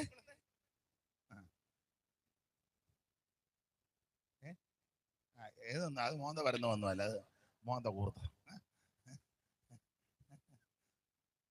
മോന്ത പരന്ന അതിന്റെ അടുക്ക ചെന്നാൽ മിക്കാറും മോന്ത പരക്കാൻ. നമ്മുടെ കഷ്ടങ്ങളൊക്കെ ഇതാ. ഉദ്ദേശിച്ച വണ്ടി കിട്ടിയില്ല. അമേരിക്കയിൽ നിന്ന് കല്യാണം വരുമെന്ന ആലോചന ആരാണ്ട് പ്രവാചകന്മാര് പറഞ്ഞു പോലും. വരുന്നത് മുഴുവൻ ഗൾഫിൽ നിന്നാണ്. അമേരിക്കയിൽ നിന്ന് വരുമെന്ന ആരാ? ബൈഡൻ വരുമോ ഇനി? ഓരോരുത്തരുടെ കഷ്ടമായി പറയാനുള്ളത്. സ്തോത്രം. അതൊന്നും കഷ്ടമല്ല. കഷ്ടതയുടെ തീച്ചൂളയിലൂടെ പോകുന്ന അനേക ലക്ഷക്കണക്കിന് ദൈവമക്കളുണ്ട്. ഒരു നേരം കഴിക്കാൻ നിർവാഹമില്ലാതെ ഞരങ്ങുന്നവരുണ്ട്. അതൊക്കെ വെച്ച് നോക്കുമ്പോൾ നമുക്ക് എന്നാ കഷ്ടം. ദീർഘനാളുകളായി ആശുപത്രി കിടക്കയിൽ അഭയം പ്രാപിച്ച് എഴുന്നേറ്റിരിക്കാൻ പോലും പറ്റാതെ, ഒരു പിടി ചോറ് വാരി കഴിക്കാൻ പറ്റാതെ, ആ മൂക്കിനകത്തോടെ ട്യൂബിട്ട് വളരെ ലിക്വിഡായിട്ട് സമയം നോക്കി കൊടുത്ത് കഴിക്കുന്നവരുണ്ട്. അതൊക്കെ വെച്ച് നോക്കുമ്പോൾ നമുക്ക് എന്തുവാ കഷ്ടം. 2.5 ചോറ് തിന്ന് ചിരിക്കുക, ഇനിയും കൊണ്ടുപോകാന്നും പറഞ്ഞു.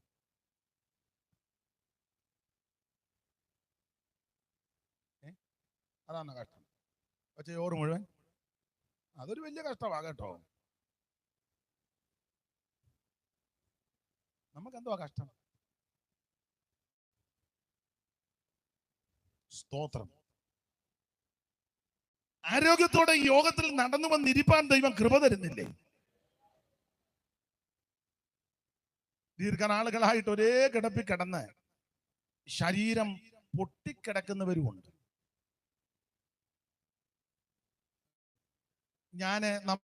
നമുക്ക് വേണ്ടപ്പെട്ടൊരു അമ്മ, എനിക്കങ്ങ് സങ്കടമായി. ഞാൻ എപ്പോഴും അത് ഓർക്കും. ആ അമ്മ ശരീരത്തിന്റെ ഈ ഭാഗം പൊട്ടി. അമ്മയെ ഞാൻ കാണാൻ ചെന്നു, ആശുപത്രിയിൽ ചെന്നപ്പം അമ്മയുടെ മക്കള് 2 പേരുണ്ട്, പെൺപിള്ളേര്. നേഴ്സ് വന്നു. ആ മുറിവുള്ള ഭാഗത്ത് ഒന്നുകൂടെ വൃത്തിയാക്കണം. ആ പെൺകുട്ടികൾക്ക് 2 പേർക്കും വലിയ മനോവേദന, അത് കാണാൻ പറ്റുന്നില്ല അവർക്ക്. ഞാൻ പറഞ്ഞു, നേഴ്സിനെ ഹെൽപ്പ് ചെയ്യാൻ ഒരാൾ വേണം. ഗവൺമെന്റ് ആശുപത്രിയാണ്. പെൺപിള്ളേരുണ്ടെങ്കിൽ അവർക്കൊരു ഹെൽപ്പാ. നല്ല വണ്ണമുള്ള ആരോഗ്യമുള്ള അമ്മയാണ്. ഞാൻ പറഞ്ഞു, ഞാൻ നിൽക്കാം, നിങ്ങൾ വെളിയിലോട്ട് പോക്കോ. അങ്ങനെ ആ നേഴ്സൂടെ വന്നു. ഞാനൂടെ കൂടി ഈ അമ്മയെ ചരിച്ചു കിടത്തി. വസ്ത്രം മാറ്റി, ഏണിന്റെ ഭാഗമാ മാറ്റി. എനിക്കിപ്പോഴും അത് ഓർക്കുമ്പോൾ മനോവേദനയാണ്. ഒരു കൈ നമ്മൾ അകത്തോട്ടിട്ട അങ്ങ് അതുപോലെ കേറും, തുരന്നിരിക്കുക. കുറേയേറെ പഞ്ഞി മരുന്ന് ചേർത്ത് അതിനകത്ത് വെച്ചു. എന്നിട്ട് പിന്നെയും കിടക്കും. ആ പിക്ചർ ഇപ്പോഴും എന്റെ മറന്നിട്ടില്ല. ആർക്കും അങ്ങനെ വരാതിരിക്കട്ടെ. അതൊക്കെ ഓർക്കുമ്പോ നമുക്ക് ഒരു കഷ്ടവുമില്ല, ഒരു കഷ്ടവും. ഞാൻ ദൃഷ്ടാന്തമായിട്ട് ഒരു കാര്യം പറഞ്ഞതേ ഉള്ളൂ. സ്തോത്രം. തെസ്സലോനിക്ക വിശ്വാസികളുടെ വിശേഷത ബഹുകഷ്ടം സഹിക്കേണ്ടി വന്നിട്ടും പരിശുദ്ധാത്മാവിന്റെ സന്തോഷത്തോടെ വചനം കൈക്കൊണ്ടു. അമ്മ മരിക്കുന്ന സമയത്ത് ഞാൻ അടുത്തുണ്ടായിരുന്നു. ഞാനിവിടെ കൂടിയ കണ്ണ് തിരുമി അടച്ചു. ദൈവത്തിന് മഹത്വം. ദൈവം എല്ലാവരെയും വിടുവിക്കട്ടെ. ഞാൻ എൻ്റെ അനുഭവത്തിലും ദൃഷ്ടിയിലും പെട്ട ഒരു കാര്യം സൂചിപ്പിച്ചു. ഇതുപോലെ അനേക കാര്യം പറയാൻ നിങ്ങൾക്കും കഴിയും. അപ്പൊ അങ്ങനെയുള്ള വ്യക്തികളെയും വിഷയങ്ങളും സംഭവങ്ങളും കാണുമ്പോൾ നമുക്ക് യാതൊരു കഷ്ടവും ഇല്ല. നമ്മൾ നന്നായിട്ട് സൂഹിക്കുക. എന്നാൽ തെസ്സലോനിക്ക വിശ്വാസികളുടെ വിശേഷത ബഹുകഷ്ടം സഹിക്കേണ്ടി വന്നിട്ടും പരിശുദ്ധാത്മാവിനെ സന്തോഷത്തോടെ വചനം കൈക്കൊണ്ടു. ഇന്ന് രാത്രി ദൈവമക്കൾ സന്തോഷത്തോടെ തിരുവചനം കൈക്കൊള്ളണം. കൈക്കൊണ്ടാൽ നിനക്ക് അനുഗ്രഹമാണ്. സന്തോഷത്തോടെ വചനം ഏറ്റെടുത്താൽ നിനക്ക് വിടുതലാണ്. അപ്പൊ ഇവര് സന്തോഷത്തോടെ വചനം കൈക്കൊള്ളുക. അപ്പം ഞാൻ എന്നെയും കൂടെ പ്രതിയാക്കി പറയാ കേട്ടോ. ഒന്നാം പ്രതി പൗലോസ് പറഞ്ഞ പോലെ, ആ പാപികളിൽ ഒന്നാമൻ ഞാനെന്ന് പറഞ്ഞ പോലെ, ഇപ്പൊ പറയാൻ പോകുന്ന വിഷയത്തിൽ ഒന്നാം പ്രതി ഞാൻ ആദ്യത്തെ പ്രതി. വിശ്വാസികൾ സന്തോഷത്തോടെ ബഹുകഷ്ടം സഹിക്കേണ്ടി വന്നിട്ടും സന്തോഷത്തോടെ വചനം കൈക്കൊള്ളുക. അന്നേരം വചനം പ്രസംഗിക്കേണ്ട ആൾക്കാർ എങ്ങനെ പ്രസംഗിക്കണം? 5-ാം വാക്യം ഒന്നുകൂടെ വായിച്ചേ. എങ്ങനെയാ പ്രസംഗിക്കേണ്ടത്? അല്ലെ എങ്ങനെയാ വചനം പറയേണ്ടത്? ഞങ്ങളുടെ സുവിശേഷം, ഈ തിരുവചനം, ആമേൻ, കർത്താവിനെ പറ്റി പറയുന്നത് ഞങ്ങളുടെ സുവിശേഷം ആ കുറെ വാക്യം മാത്രം പറഞ്ഞു പോകുകയല്ല. ശക്തിയോടും പരിശുദ്ധാത്മാവോടും നിശ്ചയത്തോടും കൂടെ. അപ്പോൾ ദൈവദാസന്മാർ ദൈവവചനം ശുശ്രൂഷിക്കുമ്പോൾ ഈ 3 കാര്യങ്ങൾ കുറഞ്ഞതുണ്ടായിരിക്കണം. 1 ശക്തി, 2 പരിശുദ്ധാത്മാവ്, 3 ബഹു നിശ്ചയം.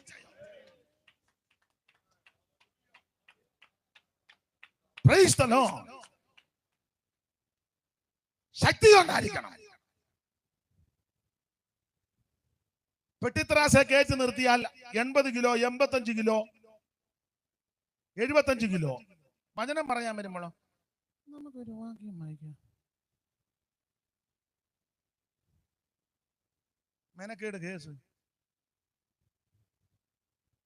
ക്ഷീണിതരായ കർത്തൃദാസന്മാരുണ്ട്, രോഗികളായവരുണ്ട്, എഴുന്നേറ്റ് നിൽക്കാനും നടക്കാനും ശരീരത്തിന് ബലമില്ലാത്തവരുണ്ട്, ശബ്ദം എടുക്കാൻ പാടില്ലാത്തവരുണ്ട്. അവരുടെ കാര്യം അല്ലി പറഞ്ഞത്. ഒന്നുകൂടെ പറഞ്ഞാൽ ട്രീറ്റ്മെന്റിന് വിധേയപ്പെട്ടിരിക്കുന്നവരുണ്ട്. അവരുടെ കാര്യം അല്ല. ഒരു കുഴപ്പവുമില്ലാത്ത നീ, ദീനോ ഇല്ല, ദണ്ണോ ഇല്ല, നല്ല തൂക്കവും ഉണ്ട്.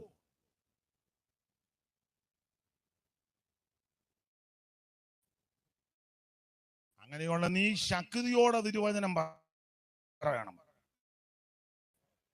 അതാണ് വായിക്കുന്നത്. ഞങ്ങളുടെ സുവിശേഷം വചനമായിട്ട് മാത്രമല്ല, കുറെ വാക്യം മാത്രം ഉരുവിടുക ഇല്ല. പിന്നെയോ ശക്തിയോടെ വായിക്കുക. ശക്തിയോടും പരിശുദ്ധാത്മാവോടും ബഹുനിശ്ചയത്തോടും. അങ്ങനെ വേണം. ഇതിനകത്ത് ശക്തി ഉണ്ടായിരിക്കണം. കാരണം വചനം ശക്തിയുള്ള വചനമാണ്. നല്ല പവറാ വചനത്തിന്. ഇത് വചനത്തിന് അകത്തോട്ട് കയറി ആ രോഗത്തെയും രോഗാണുക്കളെ ഉരുക്കി മാറ്റും. അതാ വചനത്തിന് ശക്തി. Price the Lord. ഒരുത്തൻ കുഴിയിൽ കിടക്കുകയാണെങ്കിൽ ശക്തിയുള്ള വചനം വന്ന് വചനം, ഈ വചനം ശക്തിയോടെ പറയണം. ഉള്ള ശക്തിയും കൂടെ.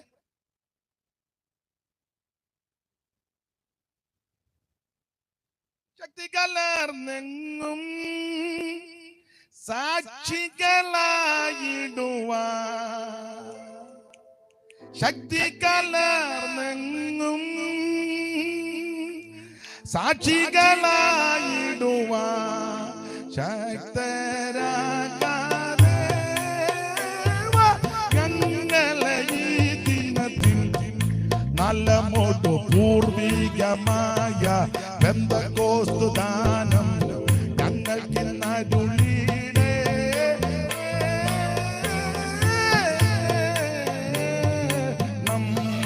നല്ല മോട്ടോ പൂർവികമായ പെന്തക്കോസ്തു ദാനം ഞങ്ങൾക്ക് നരുളിടേ.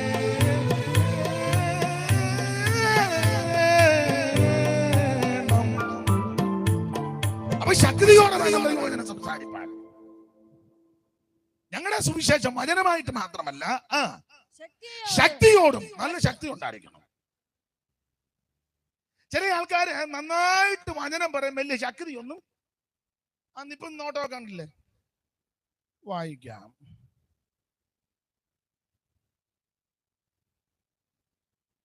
ഒരു ശക്തി നല്ല പഠിക്കുമ്പോ പോലെ നിൽക്കുന്നത്, പക്ഷെ നന്നായിട്ട് വചനം പറയും. ഒന്ന് കൈയടിക്കാട്ടെ, ഒരു ഹല്ലേലൂയ ഉറക്കെ പറയാട്ടെ, നല്ല തൂക്കമുള്ളവരുവാ. ശക്തിയൊന്നുമില്ല. അത് കേൾക്കുമ്പം ചിലരുടെ ഉള്ള ശക്തിയും കൂടെ, പക്ഷെ നന്നായിട്ട് വചനം പറയും. ഒരു വാക്യം എടുത്താൽ 8 കീറി, ആ 8 കീറിയതിനെ 1 എടുത്ത് പിന്നെ 4 കീറി, 4 കീറിയതിനെ വീണ്ടും 2 8 കിടക്കുക. ആ രണ്ടാമത്തെ 8 2 8 വീണ്ടും കീറി, അതിനെ 12 പകുത്ത്, അതിന്റെ ഒരു ഭാഗം എടുത്ത് 4 നന്നായിട്ട് വചനം പറയും, പക്ഷെ ശക്തിയൊന്നുമില്ല.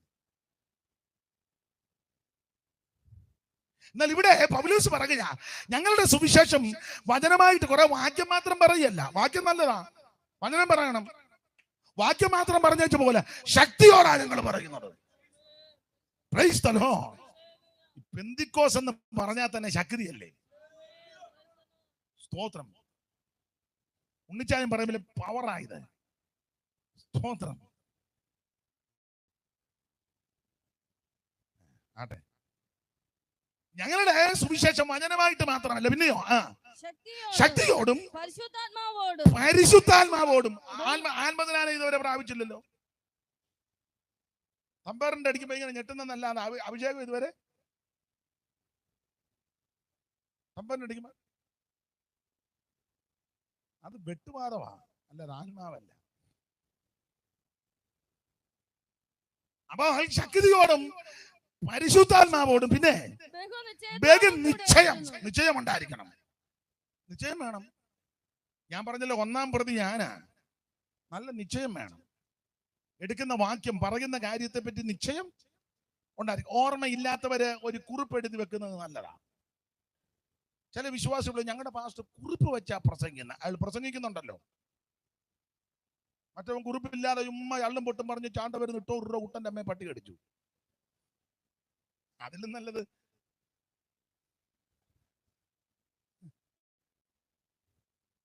അല്ലെ, ഓർമ്മയില്ലാത്തവരെ ഒന്ന് എഴുതി വെക്കുന്നത് നല്ലതാ. വിട്ടിത്തൊന്നും വിളിച്ചു പോവുകയല്ലോ, എഴുതി വെക്കണം. എന്ന് പറഞ്ഞാൽ ഇതിനെപ്പറ്റി തിട്ടമുണ്ടായിരിക്കണം, ബഹിനിശ്ചയം വേണം. ഞാൻ എപ്പോഴും പറയാനുള്ളൊരു സംഭവം ഒന്നുകൂടെ പറയാം. പണ്ടൊരു സഭ യോഗം നടക്കുക, നിശ്ചയമില്ലാത്ത ഒരു ഉപദേശിയാ. അപ്പൊ ഉണർവ് യോഗം തുടങ്ങി, അങ്ങോട്ട് യോഗം തുടങ്ങിയപ്പോൾ പുള്ളി നല്ല തമ്പേറും ഒക്കെ അടിച്ചു, ആള് നല്ല നമ്മുടെ പെന്തിക്കോസ് പറഞ്ഞ കത്തി നിൽക്കുക. അന്നേരം വഴിയെ ഒരു കിറുക്കൻ മട്ടൻ പോയി. ഈ ബഹളവും ശബ്ദവും കേട്ട് അവനും ചാടി ഈ ഹോളിനകത്ത് കയറി. ഏറ്റവും പുറകെ വന്ന് അവൻ ഇരിക്കുക. മട്ട അന്നേലും മര്യാദക്ക് ഇരിക്കുക. അപ്പൊ ഈ തമ്പേറടിയും ബഹളവും ചാട്ടവും എല്ലാം കഴിഞ്ഞപ്പോ ഉപദേശി ആടി എഴുന്നേറ്റ് വന്ന് പറഞ്ഞു, നമുക്കൊരു വാക്യം വായിക്കാം. 182-ാം സങ്കീർത്തനം 2-ാം വാക്യം. കണ്ട തപ്പുന്നു. 182-ന്റെ ഉടനെ ഈ വട്ടൻ പുറകിൽ എഴുന്നേറ്റ് പറഞ്ഞു, പാസ്റ്ററെ 150 സങ്കീർത്തനമല്ലേ ഉള്ളു, എവിടാ 152? 150 അല്ലേ? അപ്പം വട്ടന് പോലും അറിയാം എത്ര സങ്കീർത്തനമുണ്ട്. 150 ഉള്ളു. പുള്ളിക്ക് പോലും അത്ര തിട്ടമില്ല. ബഹുനിശ്ചയമുണ്ടായിരിക്കണം, വേണ്ടേ? അപ്പൊ ഞങ്ങളുടെ സുവിശേഷം വചനമായിട്ട് മാത്രമല്ല, ശക്തിയോടും പരിശുദ്ധാത്മാവോടും ബഹുനിശ്ചയത്തോടും ഇങ്ങനെ ദൈവദാസന്മാർ ശുശ്രൂഷിക്കുമ്പോൾ ദൈവമക്കൾ ബഹുകഷ്ടം സഹിക്കേണ്ടി വന്നിട്ടും പരിശുദ്ധാത്മാവിനെ സന്തോഷത്തോടെ വചനം കൈക്കൊണ്ടു. അതാ ഇവരുടെ ഒരു മാതൃക. സ്തോത്രം, നല്ല മാതൃകയാ. സന്തോഷത്തോടെ തിരുവചനം കൈക്കൊള്ളണം. രണ്ടാമത്തെ ഒരു മാതൃക, ഇവരുടെ വേല വിശ്വാസത്തിന്റെ വേലയാ. വിശ്വാസ വേലയാ. അങ്ങനല്ലേ 1-ാം അധ്യായത്തിൽ എഴുതിയേക്കുന്ന വിശ്വാസത്തിന്റെ വേല. 1-ാം അധ്യായത്തിന്റെ 3-4 വായിച്ചേ. നമ്മുടെ കർത്താവായ യേശുക്രിസ്തുവിനെ കുറിച്ചുള്ള രണ്ടാം വാക്യം വായിച്ചു. ഞങ്ങളുടെ പ്രാർത്ഥനയിൽ നിങ്ങളെ സ്മരിച്ചുകൊണ്ട് നിങ്ങളുടെ വിശ്വാസത്തിന്റെ വേലയും വേല. അപ്പൊ രണ്ടാമത്തെ മാതൃക, ഇവരുടെ വേല വിശ്വാസ വേലയാ.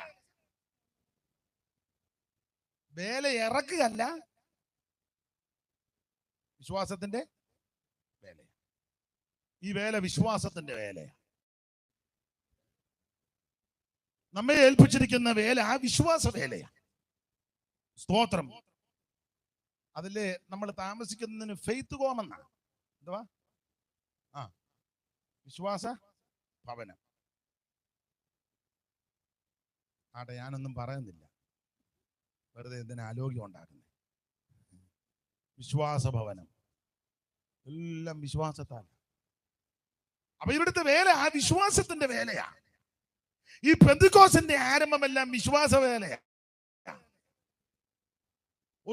ഒന്നും കരുതി വെച്ചിട്ടല്ല, ഒന്നും കണ്ടിട്ടല്ല, ഒന്നും സ്വരൂപിച്ച് വെച്ചതല്ല, ആരും ഹെൽപ്പ് ചെയ്യാന്ന് പറഞ്ഞത് കൊണ്ടുമല്ല, ദൈവത്തിൽ വിശ്വസിച്ച വേല ആരംഭിച്ചു. വിശ്വാസത്തിൽ വേല തുടങ്ങിയെടുത്തെല്ലാം വിജയിച്ചിട്ടുമുണ്ട്. ആരെയും കണ്ട് എന്തേലും കേട്ട് വാഗ്ദാനം കേട്ട് തുടങ്ങിയെടുത്തെല്ലാം കുഴഞ്ഞിട്ടുമുണ്ട്. വിശ്വാസത്താൽ വേല തുടങ്ങിയതെല്ലാം വിജയിച്ചിട്ടുമുണ്ട്. സ്തോത്രം. അതാ നല്ല മാതൃക, വിശ്വാസ വേല. സ്തോത്രം. ഇപ്പൊ പിന്നെ വേലയാ, അതിലെ ചില പറഞ്ഞ ഇപ്പൊ എവിടാ, ഞാനൊരു പുതിയ വേലയാ. കാരണം പഴയ വേലയൊന്നും ഇപ്പം കേൾക്കുന്നില്ല. അതാ പുതിയ വേല. പഴയ വേലയൊന്നും ഇനിയിപ്പം. നാളെ ഒരാൾ പറഞ്ഞിപ്പം സായിപ്പന്മാരും ഇതെല്ലാം പഠിച്ചെന്ന് പറഞ്ഞു. എന്നിട്ട് ഇപ്പൊ അവരെ ഇങ്ങോട്ട് വിടുന്നുമില്ല, അങ്ങോട്ട് പോകാനും വലിയ ബുദ്ധിമുട്ടാണ്. നമ്മളെക്കാളും ഇപ്പൊ അവരൊക്കെ അല്ല. ഇപ്പോൾ ഓർക്കുന്നു, എറണാകുളത്ത് നിൽക്കുമ്പോഴാ ഒരാൾ ഓട്ടോയിൽ വന്ന് ഇറങ്ങി. അപ്പം ഓട്ടോക്കാരൻ പറഞ്ഞു 50 രൂപ. നമ്മുടെ മലയാളിയാ, 50 കൊടുത്തു. ഓട്ടോക്കാരൻ പോയി. വേറൊരുത്തനും വന്ന് അവനോട് 50 ചോദിച്ചു. അവനും 50 കൊടുത്തു. അത് കഴിഞ്ഞപ്പോ ഒരു സായിപ്പാ ഓട്ടോയിൽ വന്നത്. എത്രയാന്ന് ചോദിച്ചപ്പം 50. സായിപ്പ് ജമ്മം ചെയ്ത് 50 കൊടുക്കുകയല്ല. സായിപ്പ് തർക്കിച്ചു. സായിപ്പ് പറഞ്ഞു, എൻ്റെ കൂടെ നിന്ന പുള്ളി ആയതല്ല എനിക്ക് പറഞ്ഞു തരുന്നത്, ഇന്നതായ നടക്കുന്ന സംഭവം. എനിക്ക് ആംഗലേയ ഭാഷ വലിയ ഭാഷമില്ലല്ലോ. സായിപ്പ് പറഞ്ഞു 35 രൂപയേ ഉള്ളൂ. നമ്മുടെ ആൾക്കാർ 50 കൊടുത്തേച്ച് പോയി. സായിപ്പ് പറഞ്ഞു 35 ഉള്ളൂ, അല്ലാതെ തരികയല്ലെന്ന് പറഞ്ഞു. ഞാൻ പറഞ്ഞ കാര്യം ഇപ്പം ബോധ്യപ്പെട്ട് കാണും. പഴയ വേലയൊന്നും ഇപ്പം. ഇവരുടെ വേല വിശ്വാസത്തിന്റെ വേലയാണ്. അപ്പൊ അതാ ഇവരുടെ മാതൃക. ഒന്ന്, ഇവരുടെ മാതൃക ബഹുകഷ്ടം സഹിക്കേണ്ടി വന്നിട്ടും പരിശുദ്ധാത്മാവിന്റെ സന്തോഷത്തോടെ തിരുവചനം കൈക്കൊണ്ടു. രണ്ടാമത്തെ മാതൃക വേല വിശ്വാസത്തിന്റെ വേല. മൂന്നാമത്തെ മാതൃക വേർപാട് പാലിച്ചു. അതാണ് ഇവിടെ എഴുതിയിരിക്കുന്നത്. നിങ്ങൾ വിഗ്രഹങ്ങളെ വിട്ട് അതാ അങ്ങനല്ലേ എഴുതിയേക്കുന്ന 9-ാം വാക്യം വായിച്ചേ. ഞങ്ങൾക്ക് നിങ്ങളുടെ അടുക്കൽ ആ. എങ്ങനെയുള്ള പ്രവേശനം സാധിച്ചു എന്ന് ആ. ജീവനുള്ള സത്യദൈവത്തെ സേവിപ്പാനും അവൻ മരിച്ചവരുടെ നിന്ന് ഉയർപ്പിച്ച തന്റെ പുത്രനും വരുവാനുള്ള കോപത്തിൽ നിന്ന് നമ്മെ വിടുവിക്കുന്നവനുമായ യേശു സ്വർഗത്തിൽ നിന്ന് വരുന്നത് കാത്തിരിപ്പാനും അടുത്തത് നിങ്ങൾ വിഗ്രഹങ്ങളെ വിട്ട് ദൈവത്തിങ്കലേക്ക് എങ്ങനെ തിരിഞ്ഞു വന്നു. അപ്പൊ ഈ വാക്യത്തിന്റെ വെളിച്ചത്തിൽ മൂന്നാമത്തെ ഇവരുടെ മാതൃക, ഇവര് വേർപാട് പാലിച്ചവരാണ് എന്ന് പറഞ്ഞാൽ നേരത്തെ ആചരിച്ച് അനുഷ്ഠിച്ച് പിന്തുടർന്ന അതിനെയെല്ലാം വിടാൻ കാരണം യേശു ഇവരുടെ ഉള്ളത്തിൽ വന്നു. യേശു ക്രിസ്തുവിനെ രക്ഷിതാവായി സ്വീകരിച്ചു.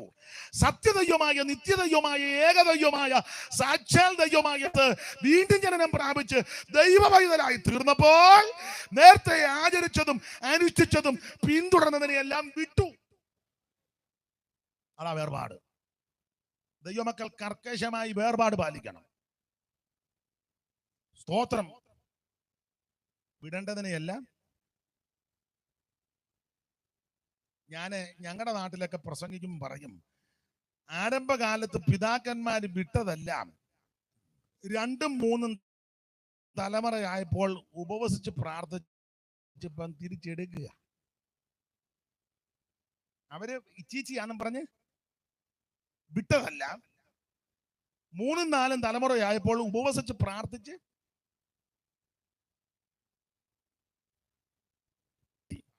സൈമൺ സാറ് ആ പാട്ടിന്റെ വരികള് നിങ്ങൾക്ക് ചിലർക്ക് അറിയായിരിക്കും, ചിലർ കേട്ടിട്ടുണ്ടായിരിക്കും. മാളിക വീടുകൾ ഗോപുരങ്ങൾ മേളമേഴുന്ന ദേവാലയങ്ങൾ, മാളിക വീടുകൾ ഗോപുരങ്ങൾ മേളമേഴുന്ന ദേവാലയങ്ങൾ, കാളേജുകളോടു യൂണിവേഴ്സിറ്റിയും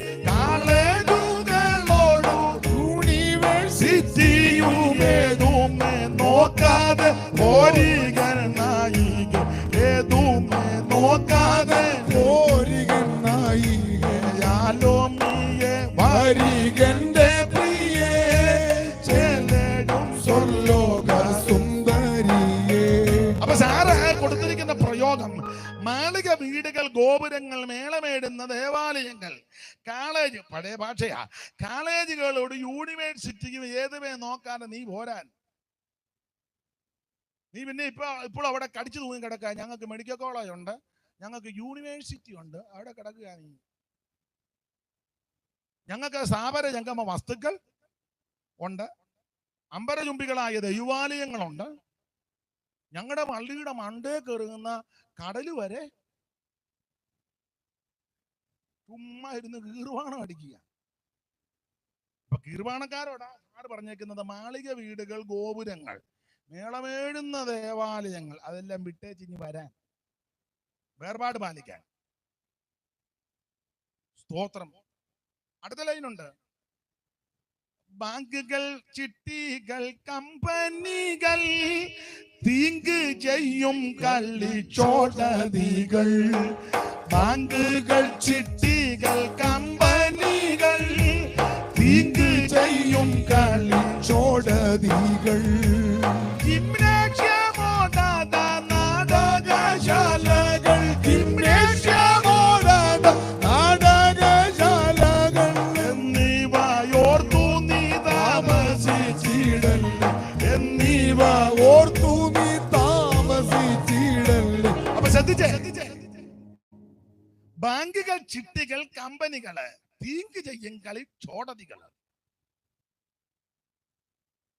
ബാങ്ക്, ചിട്ടി, കമ്പനി, ഇതൊന്നും ഓർത്ത് നീ അവിടെ നിൽക്കരുത്, നീ വിട്ടേച്ച് വരാൻ. തീങ്ക് ചെയ്യും കളിച്ചോടതി. ഷോടതി എന്ന് പറഞ്ഞാൽ ഭാഗ്യക്കുറി, ലോട്ടറി, അതാണ് ഷോടതി. തീങ്ക് ചെയ്യുക, നിന്നെ നശിപ്പിച്ച് കളയും.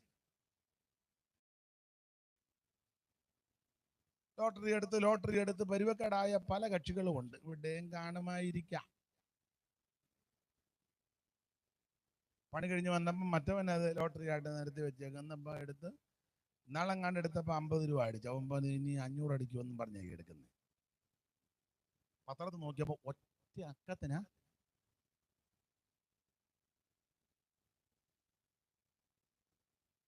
എട്ടായിരുന്നു വേണ്ടത്, പക്ഷെ എനിക്ക് 7. അത് ഒന്നുകൂടെ ഇങ്ങനെ ഒന്ന് വെച്ചിരുന്നെങ്കിൽ അടുത്ത പ്രാവശ്യം പോയി ഇഷ്ടം പോലെ എടുത്തു. അതാണ് നീ നശിക്കും. വിശ്വാസികളാന്ന് എടുത്ത് ബൈബിളിനിടെ വെച്ച അടിക്കണേ അടിക്കണേ അടിക്കണേ അടിക്കണേ മേളിൽ നടി വരാതിരിക്കാൻ നോക്കുവാണ്. ഇന്നത്തൊക്കെ കാണുമെന്ന ആൾക്കാർ പിന്നെ ആ പമ്മിയുള്ള ഇരിപ്പ് കാണുമ്പോൾ അറിയാം. ലോട്ടറി എടുത്തേച്ച് ബൈബിളിനിടെ വെച്ച 91 സങ്കീർത്തനത്തിന് അവിടെ തന്നെ വെച്ചു. കാരണം വിടുതല നടക്കട്ടെ. വട്ട നീ നശിച്ചു പോകും. സാധാരണ പറഞ്ഞേ, നിങ്ങൾ ലോട്ടറി എടുത്തെന്നാന്നോ എടുക്കുകയല്ലെന്നാന്നോ? മോനെടുത്തോ? എടുത്തല്ലേ?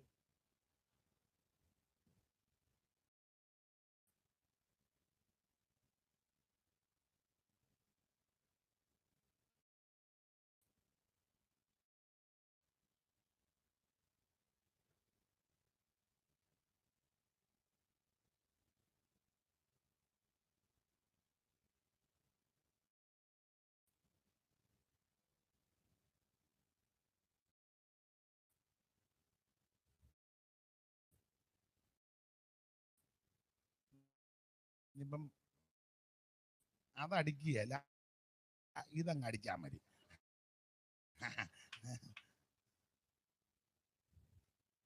ഒന്നടിച്ച് ബാങ്കുകൾ ചിട്ടികൾ കമ്പ് അതടിക്കുകയല്ല, ഇതെടുക്ക്. ബാങ്കുകൾ ചിട്ടികൾ കമ്പനികൾ തിങ്കു ചെയ്യും കാലി ചോടതികൾ. ബാങ്കുകൾ ചിട്ടികൾ കമ്പനികൾ തിങ്കു ചെയ്യും കാലി ചോടതികൾ.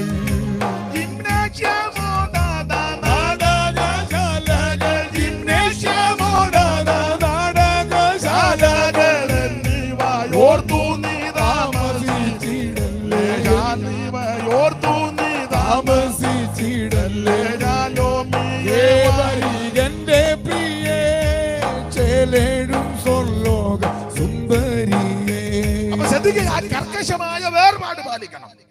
ഓടിച്ചു മുമ്പോട്ട് പോകട്ടെ.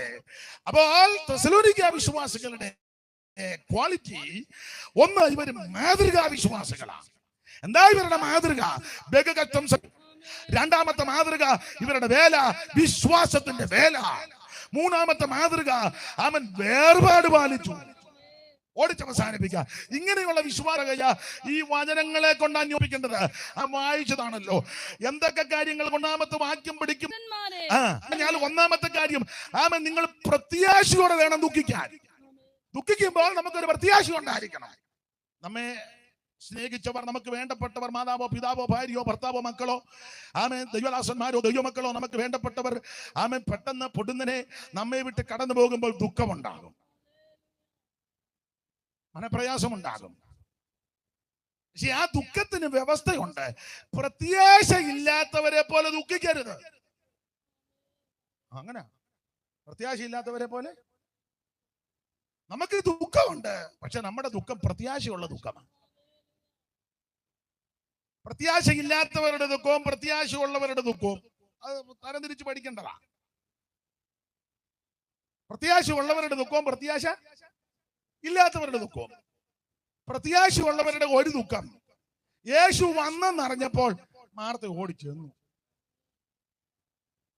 പ്രത്യാശ ഇല്ലാത്തവരുടെ ദുഃഖമാകുമ്പോൾ ആ കിടപ്പ് അവിടെ കിടക്കും. യേശു പിന്നെ അങ്ങോട്ട് ചെന്ന് മാർത്തയെന്ന് പറഞ്ഞ് ഉരുട്ടിയാ പോലും, ഞാൻ പറഞ്ഞ മനസ്സിലായല്ലോ.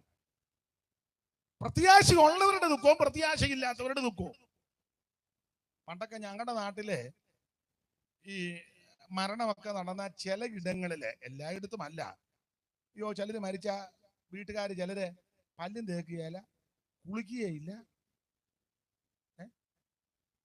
മുടി വെട്ടുകയല്ലേ ആയിരിക്കും.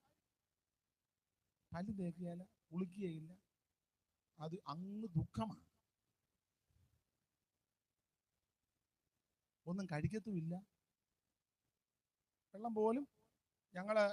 ഞങ്ങൾക്ക് വേണ്ടപ്പെട്ട എൻ്റെ അപ്പൻ്റെ ഒരു പെങ്ങളാ. ആ പെങ്ങളെ കെട്ടിച്ചൊരു സ്ഥലമൊന്നും ഞാൻ പറയുന്നില്ല, പടിഞ്ഞാറാ. അപ്പോൾ അവിടെ മരണമുണ്ടായി. ഞങ്ങളും ചെന്നു. രാത്രിയിലാണ് ചെന്നത്, പിറ്റേന്ന് അടക്കം. ഉച്ചയ്ക്കാണ് മരിച്ചത്. അറ്റാക്കാ. ആശുപത്രി കൊണ്ടുപോയി ഡെഡ് ബോഡി മോർച്ചറിൽ അങ്ങ് വെച്ചു. പിറ്റേന്ന് അടക്കം. ഇപ്പോൾ ഞങ്ങൾ അറിഞ്ഞുകൊണ്ട് ഞങ്ങളും ചെന്നു. ഒരു തുള്ളി വെള്ളമില്ല കുടിക്കാൻ. ഞാൻ ഞങ്ങളുടെ വേറൊരു മാവിയോട് ചോദിച്ചു, ഇച്ചിരി വെള്ളം. അയ്യോ, ഇവിടെ മരണം നടന്ന ആ വീട്ടിൽ വെള്ളം പോലും. ഞാൻ ചോദിച്ചു, നിങ്ങൾ വെള്ളം ഞങ്ങൾ ആരും കുടിച്ചില്ല. ഞാൻ പറഞ്ഞു, വരികയാണ് വെള്ളം മേടിച്ചു തരാമെന്ന് പറഞ്ഞു.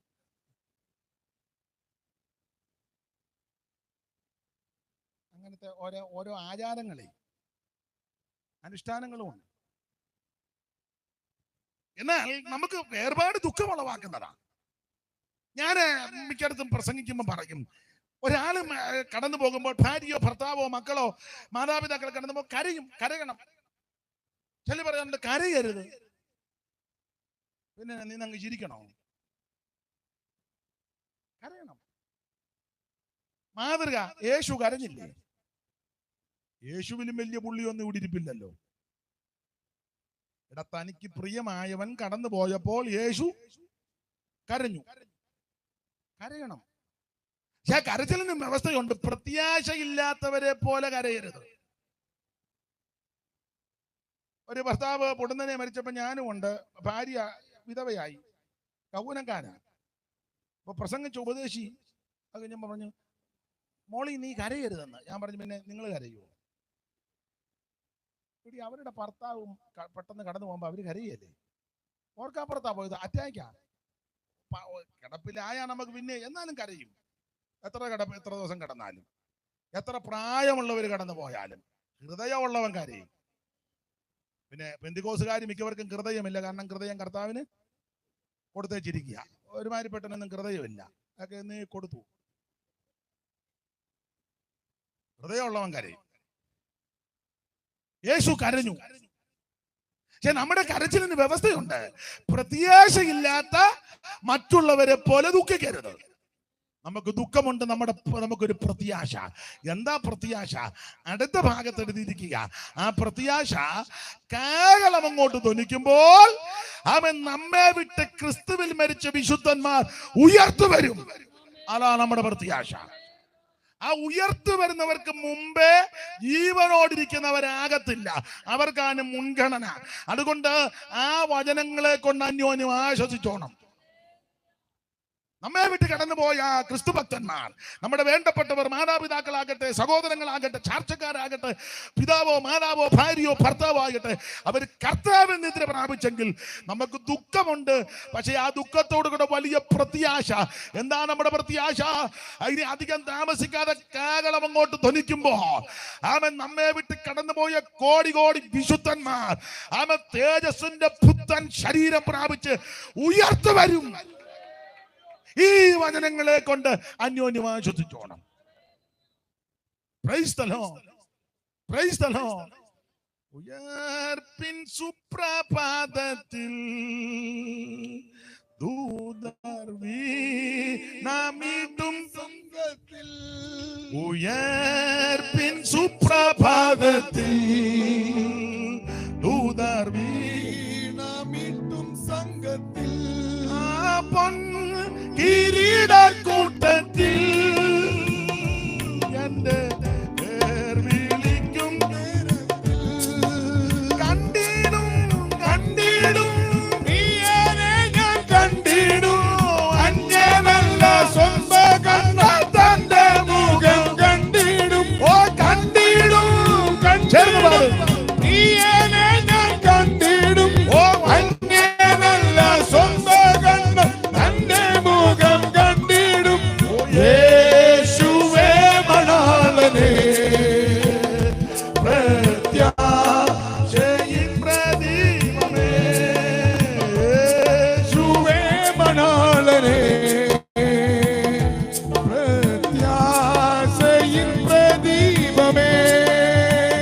കരമുയർത്തി ദൈവത്തെ സ്തുതിക്കുക.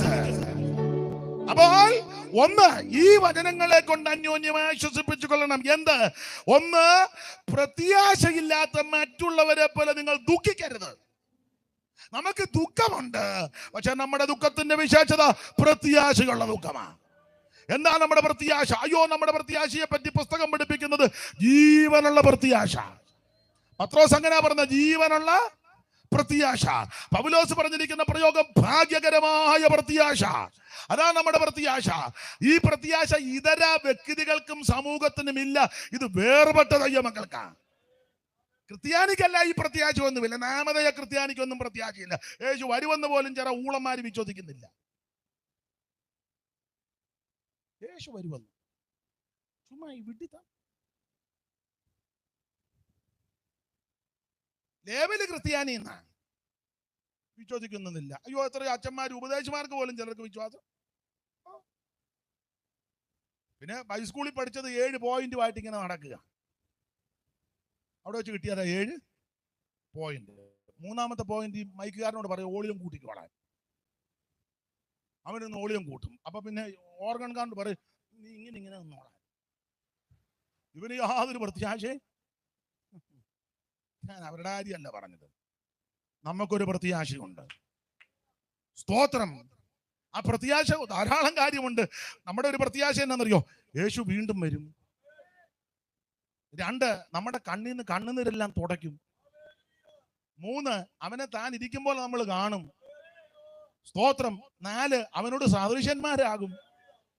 5, ഈ ദ്രവത്വമുള്ളത് അങ്ങ് മാറും.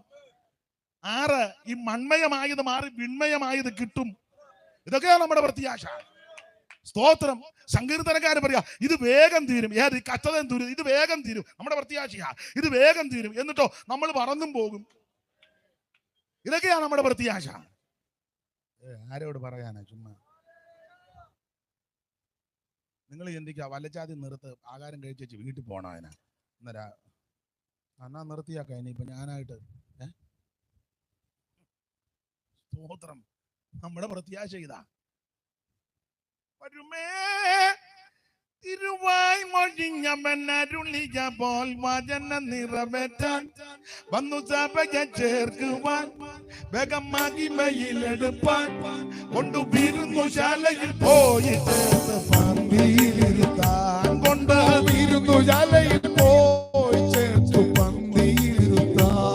വരുമേ തിരുവായ് മൊഴിഞ്ഞവനരുളിയ പോൽ വചനം നിറവേറ്റാൻ വന്നു സഭയെ ചേർക്കുവാൻ വേഗം മഹിമയിലെടുപ്പാൻ കൊണ്ടുവരുന്നു ശാലയിൽ പോയി ചേർത്ത് പന്തിയിലിരുത്താൻ. കൊണ്ടുവരുന്നു ശാലയിൽ പോയി ചേർത്ത് പന്തിയിലിരുത്താൻ.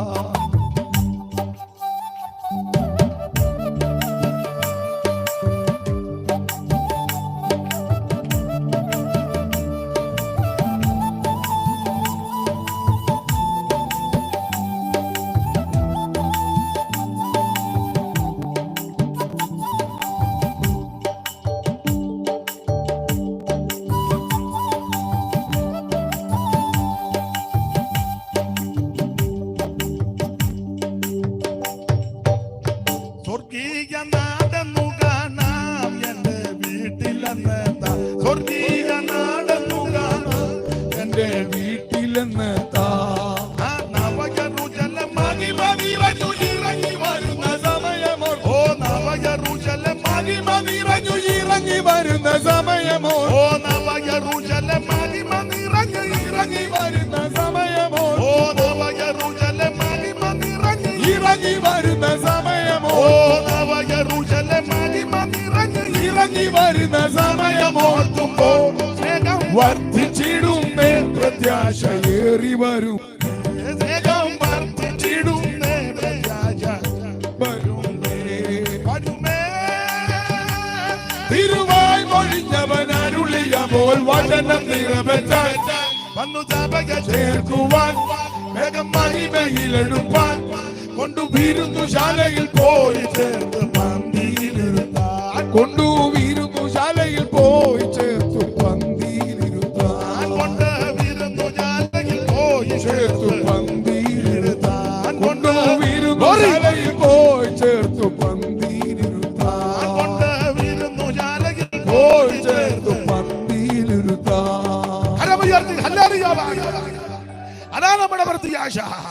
അവൻ യേശു വീണ്ടും വരും.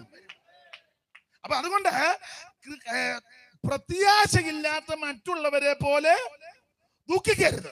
ഈ വചനങ്ങളെ കൊണ്ട് ആശ്വസിച്ചോണം. 2, യേശു മരിച്ചു, യേശു ഉയർത്തു. ഈ വചനങ്ങളെ കൊണ്ട് വിശ്വസിച്ചോണം. ആ മരിച്ചെന്നുള്ളിടത്ത് തന്നെ യേശു ജീവിച്ചെന്ന ഉയർത്തെന്ന അതിന്റെ അർത്ഥം. വായിച്ചേ, യേശു മരിക്കുകയും യേശു മരിച്ചു, അനേകര് മരിച്ചു. സമർത്ഥനായ സീസറും പ്രശസ്തനായ ഹോമറും സമത്വമറ്റ സോളമൻ തുടങ്ങിയുള്ള അവരും മരിച്ചു. യേശു മരിച്ചു. ഇന്ത്യൻ പ്രധാനമന്ത്രി ബഹുമാനപ്പെട്ട മൺമറഞ്ഞ നെഹ്റു മരിച്ചു. സരോജിനി നായിഡു മരിച്ചു.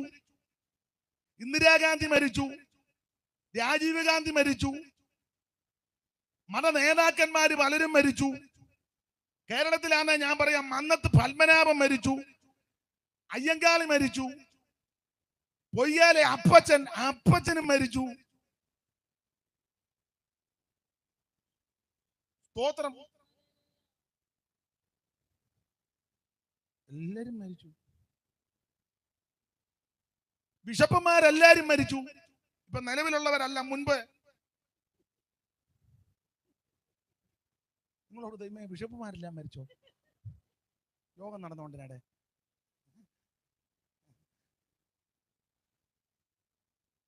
മെത്രാന്മാരും മരിച്ചു. മേലധ്യക്ഷന്മാരും അനേകര് മരിച്ചു. ധാരാളം പോപ്പ് മരിച്ചു. നിലവിലുള്ള പോപ്പല്ല. അന്ത്യോക്യയുടെ അധിപതി പുള്ളിയും ചത്തു. അയ്യോ, ചത്തെന്നൊന്നും പറയരുത്. കാലം ചെയ്തതാ ഇതെല്ലാം. ഒരാൾ പറഞ്ഞതെല്ലാം കാലം ചെയ്തതാണ്.